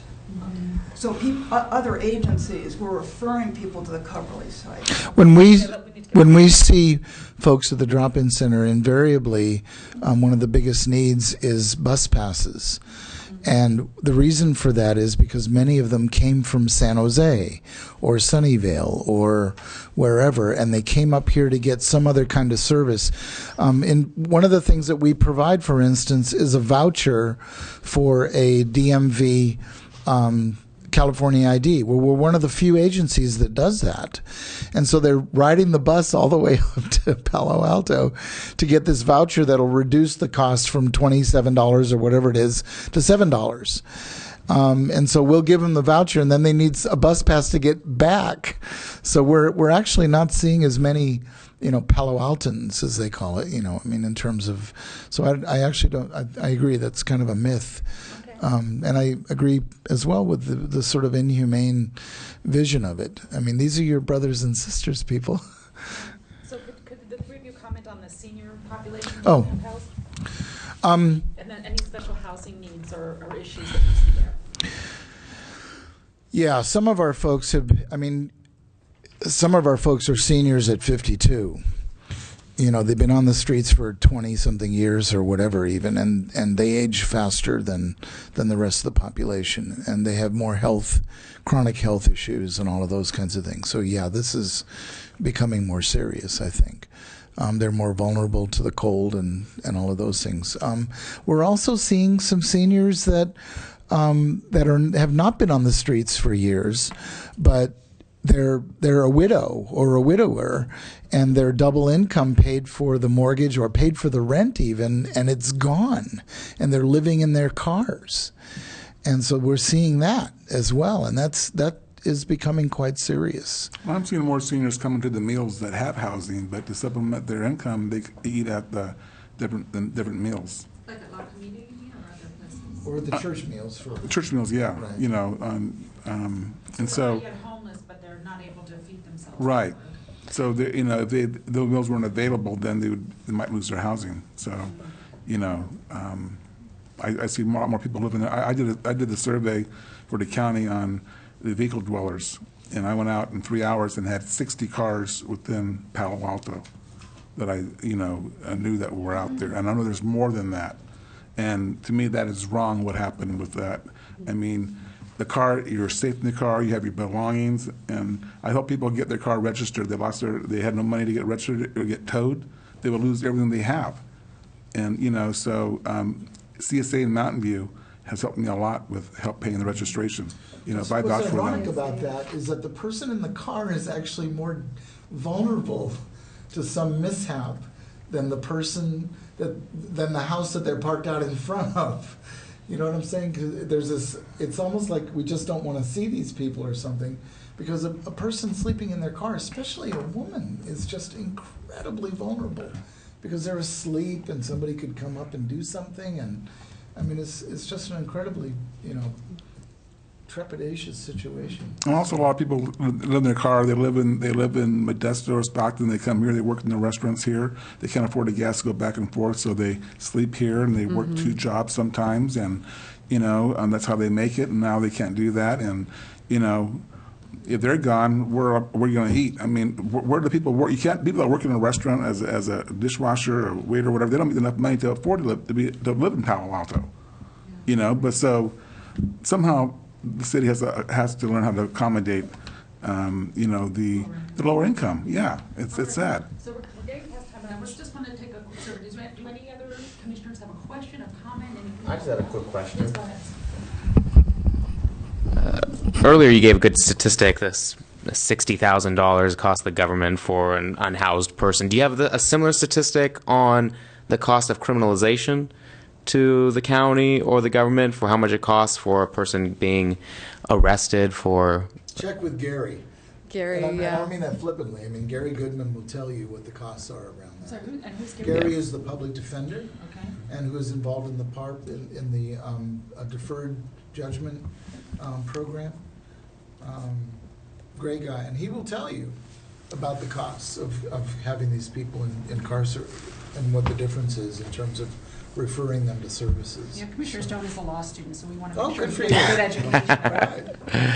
education. Yes, definitely. Thanks. And also, I guess, do you have any opinion on any criminalization in Palo Alto for the homeless? Any laws that directly affect the homeless and how those can be modified or changed? Well, like the sleep and lie ordinance, you know, or I'm in the sit and lie ordinance. They have, you know, Victor Frost was the one that caused that to happen, and he won his case in the city of Palo Alto. But I mean, the trespassing, you know, those who are sleeping in the garages and stuff. I mean, they're down there to keep warm and to survive, you know. And to me, that law should be abolished. I think, you know. Yeah, I mean, when it's called illegal lodging. Yeah, illegal lodging. I mean, yeah. where does one stay if you are homeless? I mean, you know? How do you legally lodge? How can you illegally be? I mean, if you're homeless, if you're without a place to live, you know, something has to give around that, and to give people tickets for illegal lodging. I mean, it's, you know, and there are some people who are going to, you know, trespass in terms of breaking into somewhere, but usually desperate people take desperate measures. Absolutely. You know, I live in La Honda. I live over the Cafe Cuesta restaurant. It's defunct now. And I live in a little apartment up there, and I have a wood stove. And two homeless guys stole all my firewood. But it was 29 degrees out, you know? And so when I actually ran into them again, I didn't say anything about it, you know? Why? Because it was 29 degrees. The only thing I said was, when they actually approached me about it, because they were astonished that I didn't say anything, I said, well, next time, just knock on the door and let me know. And if it's 3 a.m, just take what you need, but don't take it all. You know, and they were quite apologetic, and I understood that. And they even offered to bring a lot of it back, which was very sweet. But they're just people, you know, taking desperate measures, you know. That's all. I think when they find people doing those kind of crimes of homelessness, that's when the cops should refer them to resources rather than pick them up. And then until Palo Alto has enough resources for people to all be in shelters or in affordable housing, then maybe they can start enforcing some of those rules. But as long as there's not space carved out for these people, I don't think that it is right to, you know, criminalize those situations. It's not like most of these people are trying to do bad things. They are just trying to survive, and they need the means to do so. I mean, our safety net as a country has fallen apart. There's a dwindling middle class, and more people are going to need these resources, and we have to think about, as you know, as a county, what that's going to look like for us and how we can provide for our most vulnerable, you know, people in our county. And until then, we shouldn't be criminalizing these acts. And also, when people don't want to go to a shelter, they don't want to go. They don't want help. They want to be left. They want to be left alone. You know, and that's their right. You know, a lot of them are depressed or they're hearing voices and stuff, but that's their choice. This is the land of the free. They can do what they want. But again, it's not a crime living in the garage to try to survive, but they don't want to go to a shelter. Some people won't even go to the Opportunity Center. When they built that wall at the Urban Ministry, the drop-in center, it was behind the Red Cross, it was open. You had Ruth go there, you had Bunny go there, you had Gloria go there. You had a lot of women that will not walk through that door at Opportunity Center because it's a wall. A lot of guys that won't go in there either. They don't want the wall. They feel confined. Due to their mental health, they need to be out in the open. They don't want to be confined. And for individuals that are, there are those, and I think the population that Hyria is talking about in terms of the violations and all that is actually pretty small in terms of those who won't go to a shelter, because those violations also occur when the armories are closed. Because there are actually waiting lists for all of the shelters, including our own. What I'm hoping for is not just from this commission, but if the political will is there, not just simply to build a whole bunch of Alma places or whatever, but maybe there are some alternatives. They're talking about micro apartments, that are 900 square feet or something like that. Where we focus on the housing first. And they've done this over and over again in other cities where you focus on the housing and intensive case management, and the people eventually remain indoors and do well. Well, thank you all so much for Oh. being here. I'm sorry, Claude, did you have another? I just have a very quick comment. I think we heard some very interesting and dramatic stories tonight. There is one thing that I want to highlight that will probably remind in my mind. That's the story that you told, Michael, about the sign painter.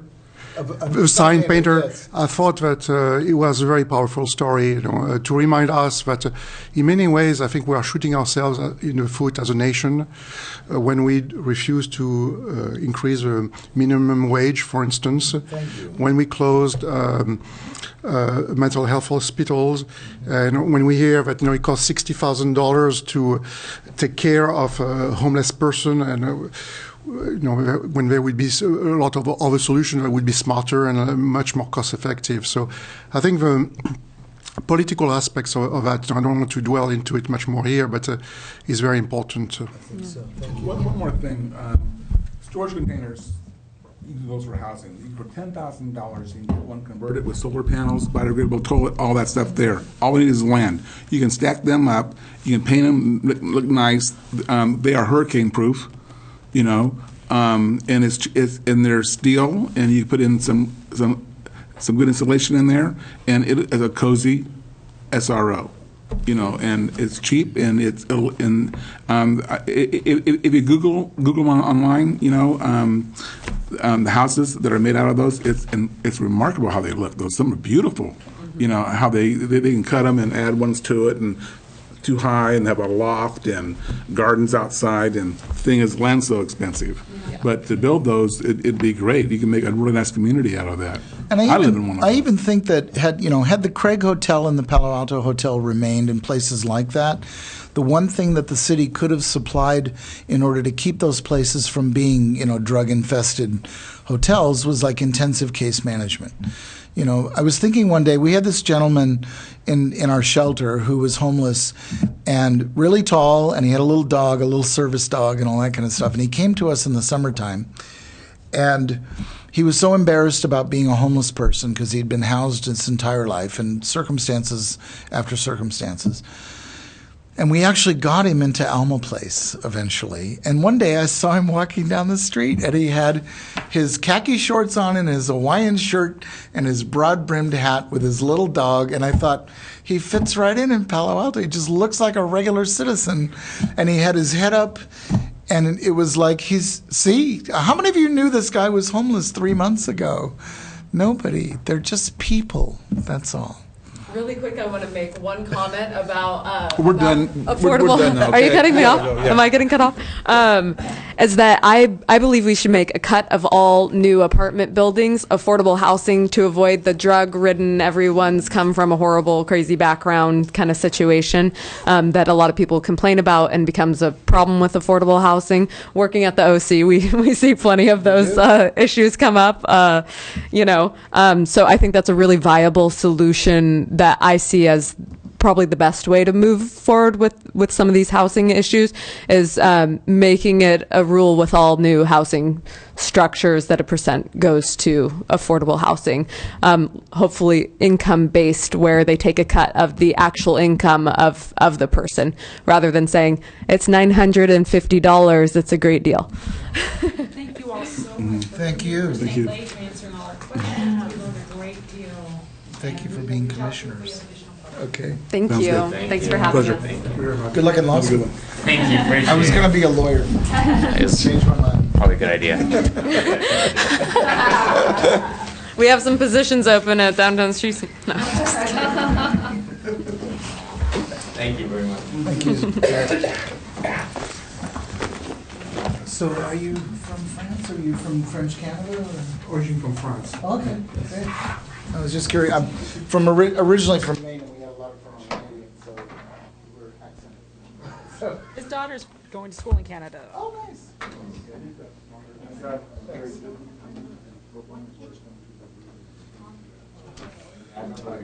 Take my microphone back. There were still boarding houses there. All right. Okay, so we're going to move on. Okay.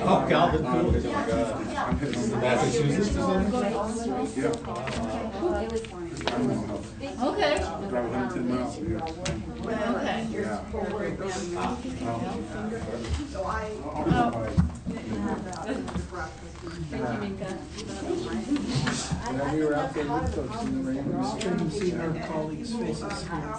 Oh. Well, it was interesting, the idea of the containers. I said to Kathy one time, my wife, and I said, what they ought to do. Yeah, that was great. This was after we had found a place for, what's her name? Evelyn. And I said, what they ought to do is tell Sure, reluctant to talk, weren't they? Very interesting, though. Very interesting. Powerful, yeah.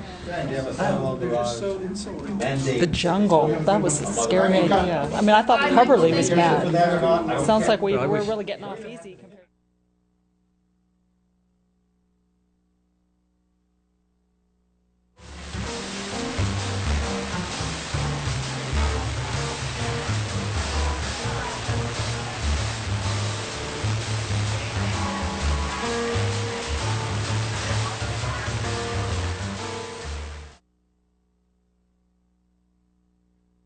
We're going to have to shift gears. Now, so as you Is know, the report that we already have, is that something that Dulcie left with us? She has. I know this is part. And we need to down to 15 minutes. This is part of the county homelessness report. I believe this is even in the shorter version. Okay. Yeah. oh, all right. So now we're going to go ahead and review the work plans from the various committees or subcommittees rather, that we formed. There were 3 of them. Let's go ahead and start with my subcommittee, which is the HISRAP funding one. Just accidentally started, I didn't. But no, it's fine because Commissioner Stone has to leave in 15 minutes anyway, and he's in my committee, so that way he can be here and hopefully get the feedback. So our committee consists of myself, Commissioner Ezrin, and Commissioner Stone. And did I call you Commissioner Greer? I'm sorry, Commissioner Stone. So we have met a few times throughout December, and we need to resume our meetings. I'll be in touch with them around that, to discuss conducting what we're calling a supplemental human needs assessment. As you know, we did the large human needs assessment a couple of years ago. This supplemental assessment would focus on new and emerging needs, and we will canvass the HISRAP recipients. I believe there were 16 agencies. We are also going to talk to a couple of other local nonprofits. I had mentioned some examples in my work plan that we may identify and work with. We will send them an email survey, and I included the sample questions that I've come up with, and I'd welcome any feedback on those. And then once we do the email survey, we will follow up live and interview them. Can I just ask, is this, I'm trying to get it to fit, but is it too small? Everybody read it? I can't You read might it. be able to get rid of the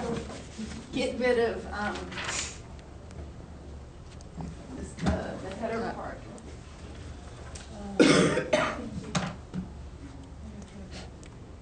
Minimize the ribbon. There we go. Still can't see. So I can scroll back and forth. you get this copy? No, I don't have a new one. I didn't print out. Thought we were going to print out here. Is that better? It's still hard for me to read, but I'm farsighted. I don't know. Can other folks see? No, I can't see it. Do we have printouts of this that No. people can refer to? I have it printed out, but I don't know where I got it from. I think print out yourself. I can blow it up and get bigger, but I'll just slide it around. Is that better? It's better. So once we complete our supplemental human needs assessment, which will be in the spring, I hope, we then have to take a look at that data and then start developing what I'm calling a business case for increased HISRAP spending. And that's going to be a big job. We're going to have to do some research as to how communities comparable to Palo Alto fund their human services. We're going to have to come up with some different financial models. We are going to have to look for some sustainable sources of additional revenue for HISRAP and then partner with probably the Policy and Services Committee of the City Council and or the Finance Committee to identify those sources and try to lock in regular increases, which, as we've discussed earlier, had ceased back in 2003. So there's sort of roughly two parts to the work, and it's going to take at least 6 to 9 months. The first part being the needs assessment itself, and the second part being the evaluation of the needs assessment, and then transitioning that data into an actual business case that we could take to one of the council subcommittees and hopefully then on to the full council to try to persuade them to allocate more funds to HISRAP. So that's what we've been working on. Does anyone have any questions or comments or concerns about what we're doing? You're talking about needs assessment. What are you planning to do? You can do survey again, or? Yes, we're going to do a survey. We're trying to keep it briefer and more focused on what I'm calling new and emerging needs. I think that there's a difficulty at times where nonprofits are perceived as treating with servicing people who have what Claude referred to as an endless, not never-ending, infinite number of needs, and it can feel a little bit demoralizing. So I don't think we can go to council with our hat in our hand and say there's this chronic unmet need and it's never enough and we need more money. What I'd like to do is focus on new and emerging needs. I think there are some demographic shifts in the community. There are needs such as growing number of people being diagnosed with diabetes and asthma, having serious chronic health issues that need to be addressed. There are needs for the seniors in our community, which is a growing demographic. So if we can start to identify trends and things that are coming up in the community, and then try to get some sort of sense of quantification around that, how much is happening, how many people is it happening to, what kind of additional services are going to be needed, and then go to the council with a more compelling case around this is coming up, this impacts the community, we need to deal with it proactively, and see if we can start to put HISRAP on a path to regular increases and more sustainable funding. That would be the goal. But it's ambitious. We don't know what kind of data we're going to get from the survey, so we may have to kind of revise and rethink our plans depending on what we learn from the agencies once we canvass them. Each commissioner and my subcommittee will be doing a follow-up, either in person or by phone, with all of the committees, or not committees, with the agencies, because we really want to hear in their own words what they're dealing with and what they see kind of coming up around the bend. I think each of them is having kind of the usual issues that are being dealt with, and some of them just have growing populations and therefore growing needs. But in other cases, we're hearing about new things that are happening, new trends. So we want to make sure we really capture that information and are able to then convey that to council, because I think they really depend on us to be their eyes and ears in terms of what's happening with the community. And if there's some frightening trend coming up, for example, say there's a large number of seniors in the community at risk of becoming homeless, and that's a new thing because there are more seniors than ever, and there are more seniors outliving their assets than ever. That would be, I think, a good thing to go to council with. So that's an example. So, as I understand it, just from looking at this, then you're looking at the different HISRAP agencies that are currently getting funds, and then you're sending the email out to them and asking them specifically what they see as a needs, and it's sort of a baseline for trying to understand. Okay. Exactly. So, for example, the seniors one would be directed, in fact, to Avenidas? Avenidas and Yeah. some of the other agencies that work with the seniors. So, for example, Commissioner Ezrin and I visited the Vista Center for the Blind and Visually Impaired, and because of the growing number of seniors, they're getting more clients than ever, and they're getting younger and younger seniors who, because they have diabetes, for example, along with macular degeneration and other visual impairments that come with age, they're seeing people younger and younger who need their assistance, but they're not funded for that. They're not set up for that. They're going to have to service a new group of people who are losing their vision because of long-term, say, glaucoma or retinal myopathy. And that's kind of a new thing. So that would be a type of trend that we might want to capture, quantify, and then build into our business case to the council. Other thoughts or comments on the HISRAP subcommittee? You know what I'm thinking about is in that very specific, cases like diabetes or eye problems, you may have to go to the clinics to get some sort of information, see the population, how they, what is the growth in population in that area. I don't know how do you survey without the help of the health organizations. Well, we have been using census data that's fairly recent, so we have a sense of who falls into which age category. But in terms of getting data around HISRAP recipients, we need to go to the agencies that get HISRAP funding, because this is a Palo Alto-based fund, and it serves people in Palo Alto. So we can't always capture the larger data. Sometimes we have to capture specific data to our community, and that's the best that we can do. But as a benchmark, I'm hoping we can also talk to some of the other agencies. For example, I think Second Harvest Food Bank would be a good non-HISRAP agency to talk to, because they work directly with many of the HISRAP agencies. And it would be good to get a sense of the need for nutrition and food. There are several populations that are impacted with that. Young children, working families, seniors all have nutritional deficits that are well known and documented. So I think we need to capture some of that information as well, even though they don't directly receive HISRAP funds from us. Yeah, what I'm saying is there are new things coming out in terms of diseases related, to Right. senior Well, then population. You need to collaborate with, Stanford or Palo Medical Clinic, so they know the population of senior, what kind of disease they have or what they need. Well, I don't think we can approach them, because what we would do is go to the Mayview Clinic, for example, and talk to who do you serve? And say they say, well, we're having more and more women who need prenatal care, and that's a new trend for us. So then that would be something we could build in. Or we're seeing more and more children who need vaccinations. That's a trend that we could take to them. Or we're seeing more and more children with asthma. That would be. So we would need to talk to our agencies who get this money to see, and that's how we would build the case. So any other thoughts or comments for us? How are you going to find out anything from agencies or from people that aren't part of HASRAP now?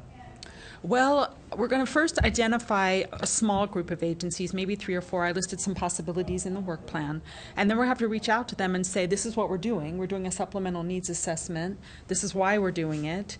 And we'd really love it if you would give us some of your time. Then we'll send them the same survey we're sending to the HISRAP agencies with maybe some minor wordsmithing, and then follow up with an in-person or by phone interview, just as we would with the other agencies. And then see if that data, correlates, corresponds in any way, if it's useful to us. And if so, maybe follow up on it or build it into our ultimate business plan. It kind of depends on the data we're going to get. Since we haven't done the survey yet, this is kind of theoretical, and our actual decisions and actions may change depending on what we hear back. And because of the limited manpower we have, we can't do every agency everywhere. We're going to have to be judicious and kind of pick ones that I think have the most impact in the community. And so those are kind of the parameters we're working within. Okay. The end result, though, has to be a strong case to get more funding. Yes, and I do think we have to go to council with something that's new, that's different, that isn't just, the same old endless bucket of need, because I think that gets wearing, and the council isn't going to have a hard time, figuring out how to fund that. I think we need to give them some compelling reasons why they should provide additional funding. So that's what we're hunting for. Well, I think that's true. Needs don't change very much. When you talk about a new and exciting case, for a lot of needs, there isn't a new and exciting case. Well, it depends, I think, partly, some of this depends on how we tell the story. So, for example, going back to the Vista Center for the Blind, there are always people who are blind or visually impaired. That's gone on forever. all their clients are visually impaired. That's not a new thing. But let's say again that now there's a new segment of client who is a person who, suffered with diabetes, and now it's a particular population that's growing in massive numbers compared to, a normal 50-year-old doesn't have glaucoma, but now there's a much larger number of people at that age point who are having that disease and that now need intervention 20 years earlier than they used to need it. And that's new. Okay, so what they do isn't new, but this trend, that would be something new that we could And capture. you rely on that agency to give you the data on how this is growing? Yes, and that's why the survey questions are very important. We need to make sure that they understand what we're looking for and not just cut and paste the same old boilerplate that they often use when applying for grants. And that's also why we're following up either in person or by phone to ensure that the agency understands what we're digging for, because we have to get that data out of them so we can tell this story in a way that makes sense and resonates with the City Council. You might want to find a friendly agency to sort of test this question. I think that probably would be a good idea. We might have to do kind of a pilot and see how it goes. Yeah, it doesn't read to me like it would get the kind of responses you're after. Well, my original thought was actually not to do a survey. It was to do an in-person interview, just because I do feel more comfortable pulling it out of them in person. But that is a gargantuan task to interview that many agencies among 3 people. So we thought we'd give them a chance to respond in writing, kind of get their thoughts together, and then use that as talking points for when we do follow up with them. And the hope is that the double approach, we will pull something from the agencies where we can capture some trends. It's an ambitious project. Well, we're going to do it over a few months, and each commissioner will probably end up doing about 5 interviews or so, but this will be over maybe 3 or 4 months. And I think that'll make it doable. We'll have to just kind of manage our time and our schedules, and hopefully the agencies will be cooperative and really want to help us, especially if we explain our larger goal is to, take a look at HISRAP funding and try to lock it down a little more. Well, that's a problem for all of us. My experience lately is that every month lasts about a week and a half. Well, I'm worried about it too. And a lot of us have full-time jobs in school, and it'll be a challenge to work it all in. And we may run late. I mean, we may not meet all our milestones, but I think we're going to just have to give this a shot and see what we can do. We may have to revise the questions. We may have to revise the approach. But I think ultimately it's not an infinite list. It's it's going to be about 20 agencies, and that's doable. Okay. So that's the plan. Any other comments? Okay, Commissioner Greer, I know you need to go. Yes, sorry. So why don't we move on to the next work plan?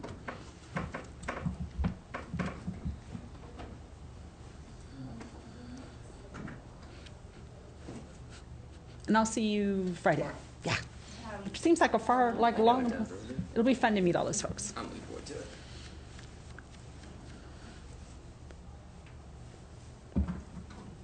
I was hot, now I'm cold. I know. Yeah, it's kind of coming up. Actually, it's on the legs too. I'm like shaking a little bit.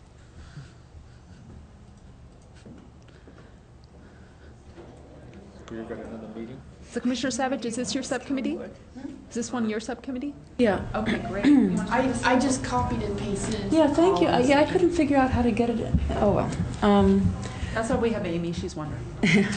Well, in the hopes of keeping this simple, to raise the visibility of the HRC, here is the brochure that's been here forever that nobody, I mean, it's pretty worthless, actually. From the 70s or something. Yeah. So the hope is we can improve and expand on this and distribute it. And that's really the first goal. And in order to do that, we need to talk to council members and to staff about what, we're still unclear as to how exactly we can, what we can and cannot do. We realize we have no power, but we have resources. So the purpose of this is just, can you page down a little?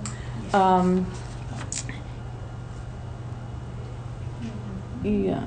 Okay. So the purpose of this is just to let people know that if they have a problem with the police, if they have a problem with their landlord, if they have a problem with their employer, regarding discrimination, something like that, they can come to us and we can try to steer them in the right direction. But again, none of that will happen without us speaking to council members and to staff to find out exactly what we can and cannot do. So part of our responsibilities within this committee is to go to our council buddies, either current or future, and talk to them and see what they expect from us, and then start writing from what information they give us. Would anybody else like to add anything on our committee? So in addition to the brochure, are there other Well, yeah, once the brochure is written, there will be a press release that goes out telling people, yes, the brochure is written, get that in the press. And just other things, trying to get in the Chamber of Commerce's weekly newsletter.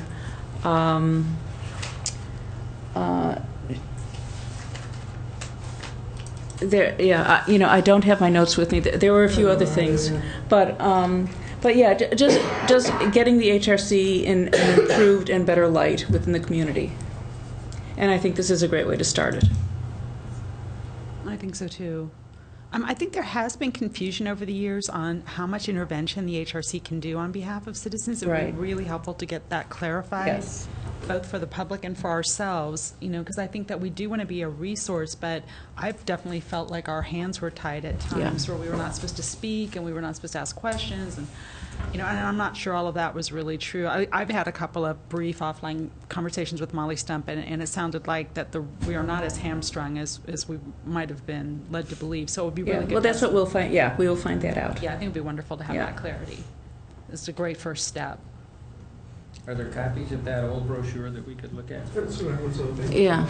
I only printed it 4, but I could email it or send it. Yeah, okay. So here, yeah, I have one, and there's a couple more there. I'll email that copy out to everybody. Oh, look, I'm on there. I updated names and addresses, but the format and everything has been the same since before I joined the city. So yeah, I was going to say it looks pretty dated. Yeah, I changed for numbers. So any other questions or comments on the Raising the HRC Profile Subcommittee on the work plan? So, Commissioner Savage, do you have a sense of when you might have a draft of the brochure? Well, in there, I put March 1st, and I think I would feel much better with April 1st. So, because we need to meet again as a group, and then we all need to talk to individual people. So, yeah, I think April 1st is reasonable. Okay, that would be great. I'll be eager to see what you guys come up with. So will I. No, it'll be way more exciting than what we have. What it makes me think of is, if I may just comment, is that my daughter and I were looking at cookbooks and things for Christmas, and there was a cookbook my parents used. It was paperback by a British author, Italian cooking, and it had 300 recipes in it. And at Costco, they were selling, by the same author who's now deceased, something with maybe 20 recipes and 1 million pictures. And the concept is that is more marketable, it's more interesting, people will read it. And so, to some extent, I think that would be true of this, which is get something that catches people's attention in a way. It would be wonderful if this piece could turn out to be something we could post to our website that people could download maybe as a PDF. I think that would also really help people, because I think sometimes people, find us on the web and then it's not always clear exactly what we do. So if they could print something off easily, I think that might be also very, very helpful. There's a software in Microsoft. You could do this 3-panel things. Yeah. I learned it, but I don't want to do it. But Too late. We think you volunteered. All right. So any other comments or questions for Commissioner Savage? All right. Then let's move on to the next work plan. We have affordable housing or the liaison with other HRC. I think that let's do the affordable housing one. That's Commissioner Burketti's. Do you want to talk us through that one? Well, we've got an ambitious outline here. You do. It's the most ambitious one of all. We work so hard. Impressive. We haven't even begun to work yet. What are you talking about? You've met several times. 16 steps. And unknown to Commissioner Chin, I've also sketched out a list of deliverables. Oh, my goodness. Or work products or whatever you want to think about. And as one of the things that I think is important in terms of timing is that this is an election year, and it's an election year where one of the things in the environment is the Measure D and the whole question of low-income housing. That happened to be for seniors, but our friends who were here earlier were talking about the technical terms are ELI, extremely low income, very low income, low income, that kind of housing. And no homeless reduction strategy is worth anything without housing at the end. So to the extent that Palo Alto is going to be responsive to that community, which admittedly is smaller than in lots of other communities, there's going to need to be something like what we're talking about here. So we would welcome any comments that any of you have on are there missing steps? Do you notice anything about this that you would want us to do differently? Well, Mike, Yes. I just was scanning through this when I sat there, but meet to discuss potential issues after obtaining January 9th HRC meeting feedbacks. Wasn't quite sure about that. Number 4, top of the second page. Met to discuss. Oh, here's the problem. Thank you. I understand. Do you withdraw your question? I do. Okay. Well, no, I don't. Met to discuss potential issues after obtaining January 9th meeting feedbacks. But I don't understand that. Is that you got the feedbacks? I had an old version of it. Do you have any? Number 4? Number 4, second. Does that mean Oh, I you did should it. say meet to discuss because you Oh, haven't done it yet? yeah. I think it's Well, just a no, typo. We met is that day. We met to discuss the potential things so we can Oh, discuss so what would today. happen after today? Oh, I was see. That day we met Okay. to So- discuss today, Okay. to what we're going to do today. Okay. I think it's just a verb tense problem, I think. I think we're good, though. I had a question. Oh, sure, Mika. If you don't mind. Number 7, meet with Planning and Transportation Commission. Was that with the entire commission, or was that to meet with maybe the chairperson of that commission? It says meet with PTC to determine opportunity for collaborative work.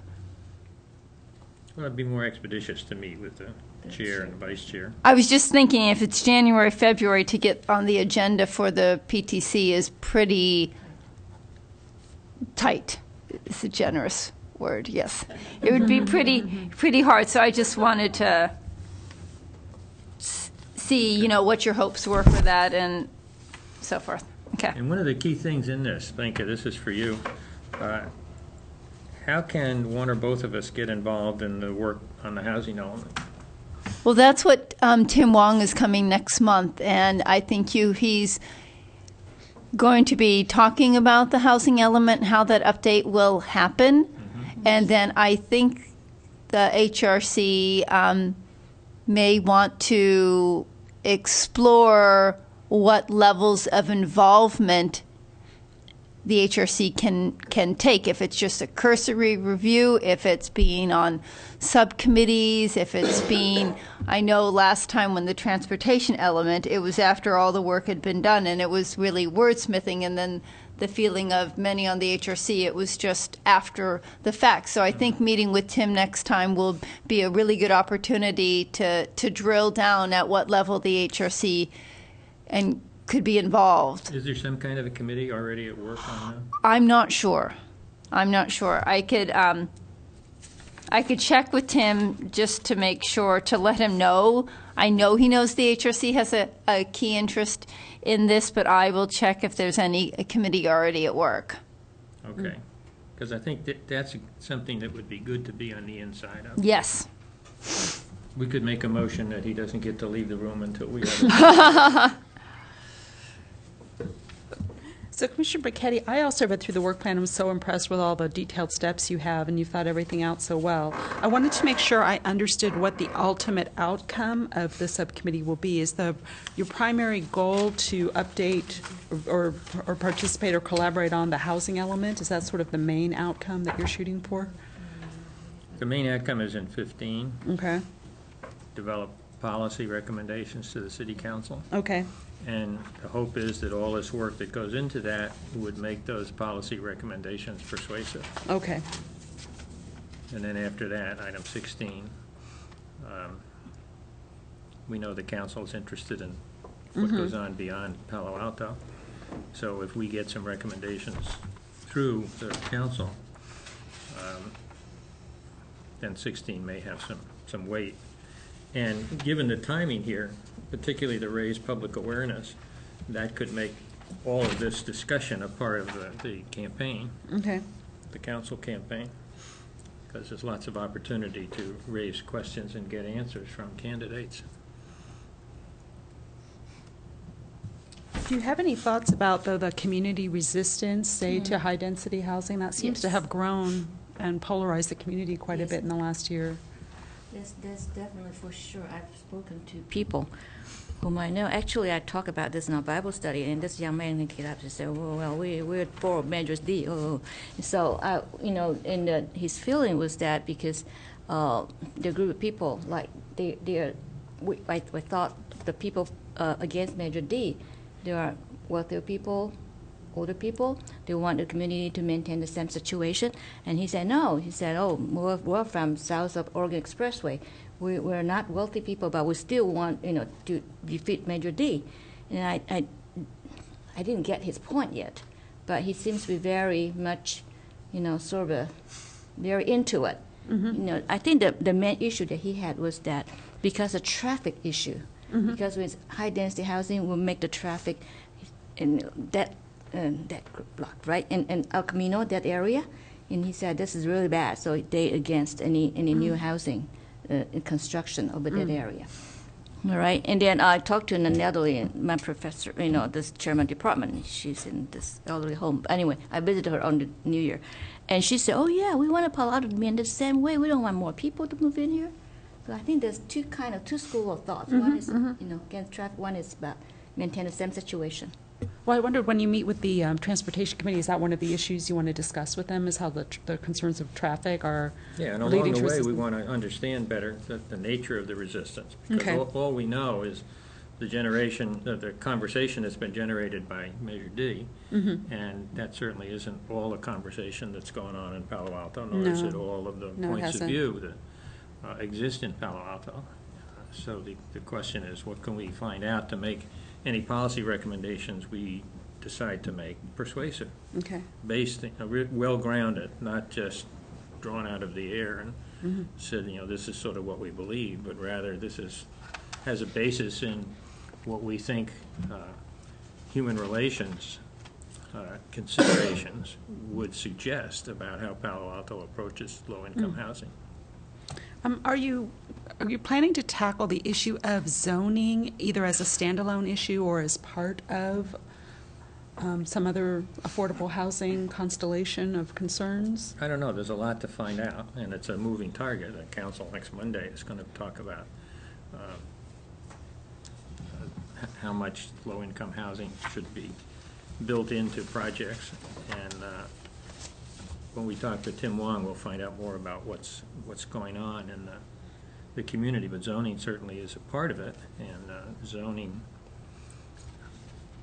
I don't know if it'll become part of our recommendations, but it'll be relevant either as input or as output. Well, I wondered about it because there are people that are just opposed largely on the grounds that they just don't think any exception should ever be made to zoning. So it seems like it's sort of its own issue, because if people are stuck at that stage that zoning should never have any exceptions, you can't sort of move into higher density housing, and from there you can't move into affordable housing. So I just wondered if there were sort of different hurdles you might have to jump in order to get to it. When the council discussed this the other day, a couple of weeks ago, I guess, it was clear that nobody on the council, was prepared to give up planned community zoning, and half of the people who spoke to the council weren't prepared to do that, because that suggests that you lock in the community the way it is now, and that any chance for any kind of a new idea or responding to a new opportunity is out the window because you can't change the zoning. So PC zoning, every community has something like it or something like it, and it's there for a purpose, so that you can respond to good ideas, you can think outside the box, you can do other things than simply make tomorrow the same as today. Okay. Well, and I think that I agree with you in terms of the council and some community leaders, but I think there are some powerful people in the community that do want to lock it in, that don't want any change, and they might be That's what you have formidable, elections for. more formidable foes. Right. All right. Well, any other comments on this work plan?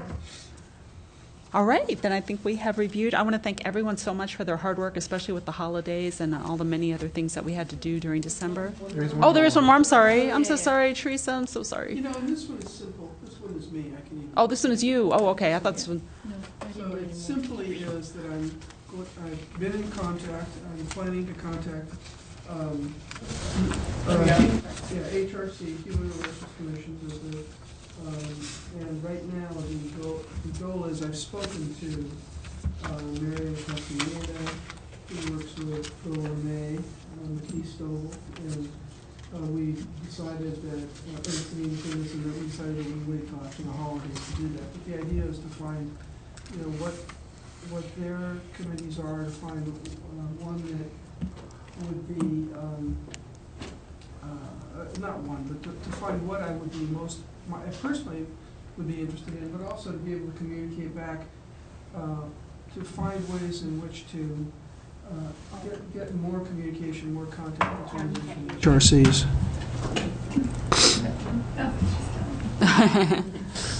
That is great, because we wanted to partner more closely with the county level HRC, and so I think this is a great first step, and finding out which slot you might feel most comfortable fitting into. I think that's a really good approach, because they have several subcommittees, is my understanding, so there might be a lot to choose from.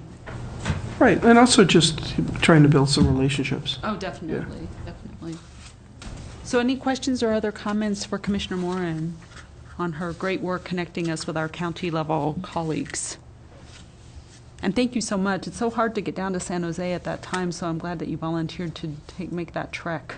Thank you, Mika. I contacted her once or Yeah. twice. Yeah, no, Mika is a wonderful resource. She knows everybody in the county. All right, then I think we've reviewed all the work plans. Good work, everybody. And so, Commissioner Chen, are you going to present on, or do you have like a plan going for the community outreach one that you were going to work on? We haven't started yet. Okay. Actually, Minka and I, we are supposed to talk about this, but I did contact, what is her name? Thong? This lady who in charge of the Senior Friendship Day. Oh, Tang Nguyen. Tang. What any? Oh, new one. Tang Nguyen. Anyway, so I am going to.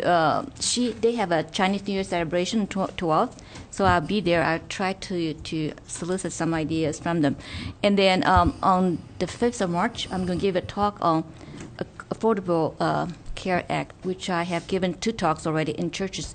I have done a lot of research, and I with my slides in Chinese so they understand what's going on. So I would do that again for that senior. That's wonderful. Okay. It takes an hour. It takes a lot. I didn't just do it. I have to do a historic review. Why it's happening? Mm-hmm. Why we're doing this? We're not coming out of blue. It's something like that, so they understand. Okay. All right. So this one we're going to do. But I have another thing. Can I just report whatever I've done? Okay. So are we going to wait? Let's meet. So I think we're done with the work plan review. So now we're going to do reports from officials. So commissioner reports. So Commissioner Chen, you're saying you have a report? I have. Actually, I went to the county meeting about this special program called Moving to Work program. It is actually a hot program, and only 1% of the county would have this kind of program. It doesn't give the county a lot of money, no money zip. Actually, it gives the county flexibility on their policies and regulations so they could achieve the moving to work that purpose. So the county has held a couple meetings, and this is the second one. The first meeting, what they were trying to do is to get people, stakeholder people, like people that rent houses, people that Section 8 homeowners, they get together and then get their opinion in a voice. So the first one, they have voiced their opinions. Then the second one, they put the opinions together, make into presentation slide, and they give it to us to the second meeting. That's what I went on Tuesday, and they talk about what they have decided to do, and then to get feedbacks from their conclusion recommendations. And there's a serious meetings here. So if anybody wants to go, you can go. Pardon me.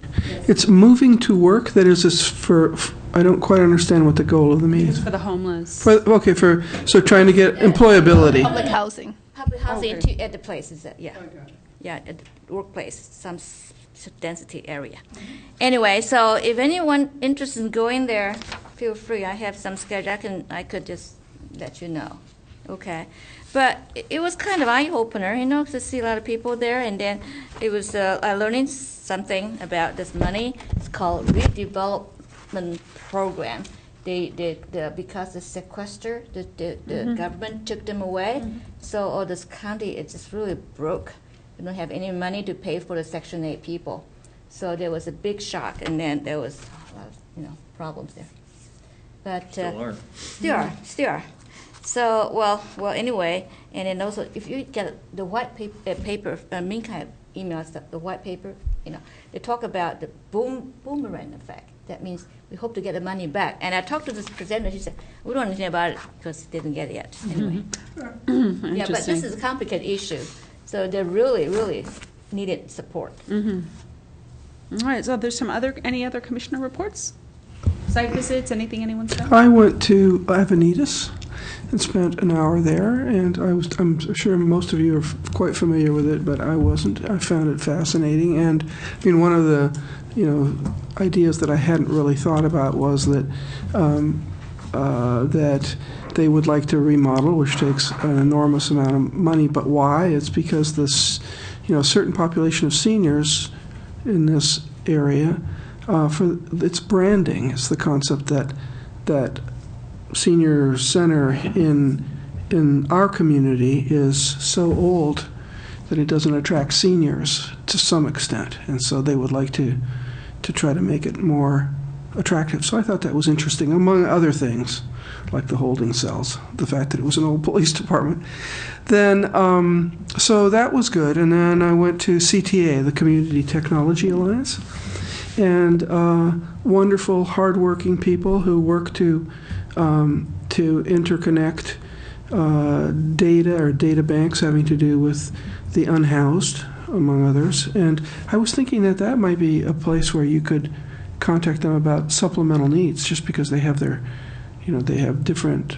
Well, we're going to contact all the agencies. Yeah, and that would be great. So we'll definitely talk to them too. That was great.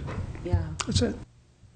Any other commissioner reports? I just say Commissioner Stone and I went to the most recent meeting earlier this week of the Housing Services Task Force, and I think that was the second meeting of that group, and it's, I think, pretty much done with its exploration of what's out there, and at its next meeting it's going to zero in on what it wants to accomplish. So I'll give you a report on that next time. That's excellent. Any other reports from commissioners? So our council liaison is not here, and in fact, I wanted to ask, do we know who our new liaison will be? No, that has not been determined yet. Well, our current liaison is going to be the vice mayor this year, which is very exciting. And we'll probably find out who our new liaison is by the next meeting or the next couple of weeks. I believe so. Okay, great. All right, so does staff have a report? I do. I wanted to let you know that on April 24th and 25th, the Northern California will be hosting the California Association of Human Relation Commission Organization Conference. So this is going to be the state conference, which is basically the professional conference for HRCs and human rights commissions for the state. I was on a conference call before the holidays, and where they talked about the series. They're really ambitious. They're trying to get some big names as guest speakers. They're going to have it's going to be like a 2-day affair. They're going to have different tracks of workshops. So as that develops, I will let you know. What is the location? It's going to be in San Francisco. Oh. We lucked out. We lucked out, yes. Usually in LA, isn't it? It's usually in LA, but when I went a couple months ago, we had a meeting of the Northern California folks, and about 10, 12 communities showed up. It was a really interesting meeting on the top floor of the Transamerica building. And so there's going to be different tracks of workshops. I will let you know as how that works out. If there's opportunities that they need for local HRCs to volunteer. A lot of the HRCs have already volunteered to say, we'll take on that track, we'll take on that track. I think given all the extra workload that you're all putting on, I've basically said that I might have some of you be able to take different volunteer shifts up there, but we wouldn't be able to really do more than that. But I think it'll be a really interesting opportunity. Has anybody gone to the conference? Did you ever go years ago in LA? So it's really great to have it in Northern California. So, and what are the dates again, Minka? April 24th and 25th. The other thing I've already, I think, said, the State of the City is on February 11th. As I get more information, I will forward that on to the HRC. The other thing I wanted to do is there is an event coming up on next Wednesday at Cubberley. And it's an event that's co-sponsored by the city, Lucille Packard, Stanford, and Project Safety Net. They're bringing Kevin Hines. Kevin Hines basically is a suicide survivor. He actually jumped off the Golden Gate Bridge and is one of the few people that has survived that, and he's basically a huge advocate speaking for mental health and suicide issues. So this is a free event. I will hand these out. That is going to be at Cubberley next Wednesday night. So please come if you can. And those are the items that I had for you tonight. Great. Well, thank you, Minka, and do please let us know about Oh, yeah, about and the I think conference. I think most of the people know here, Debbie Park in my office retired. So her last day was December 31st. So, and we are rehiring the position. It is currently open. So I hope to have a good person hired and starting by the end of this month. That might be ambitious, but I'm hoping that will happen. We still do not have a director for Project Safety Net. We're going into second interviews for the candidates for that position as well. Okay. So I am a work group of 1.5 at this point, and it can be trying at times, but thankfully Amy is always within calling distance. No one can replace Debbie. She had so much information in her head. It's unbelievable. All right, so let's talk about the agenda for next meeting. Looks like we have started off, Consuelo is going to give us an update on the microenterprise project.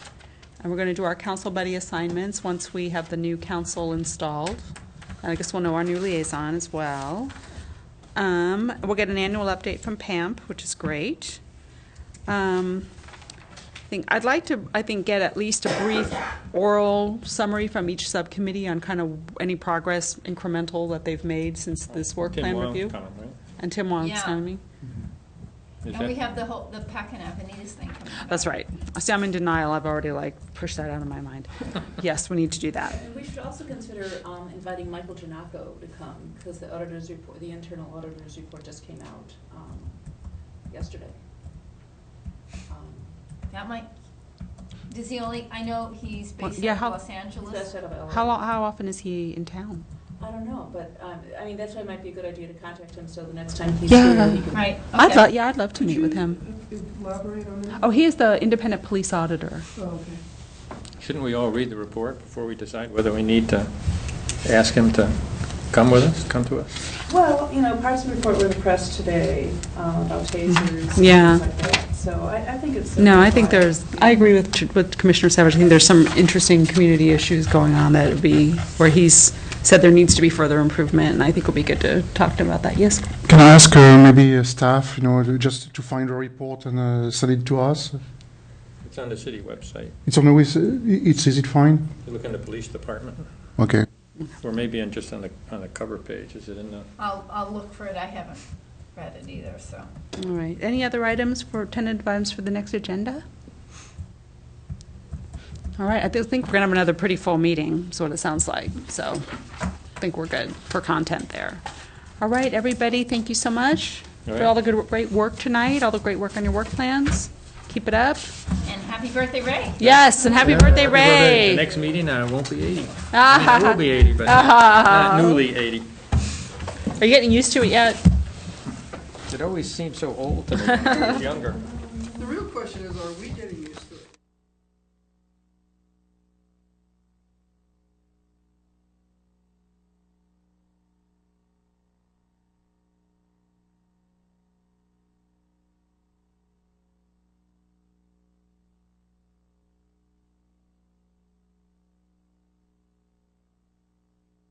As if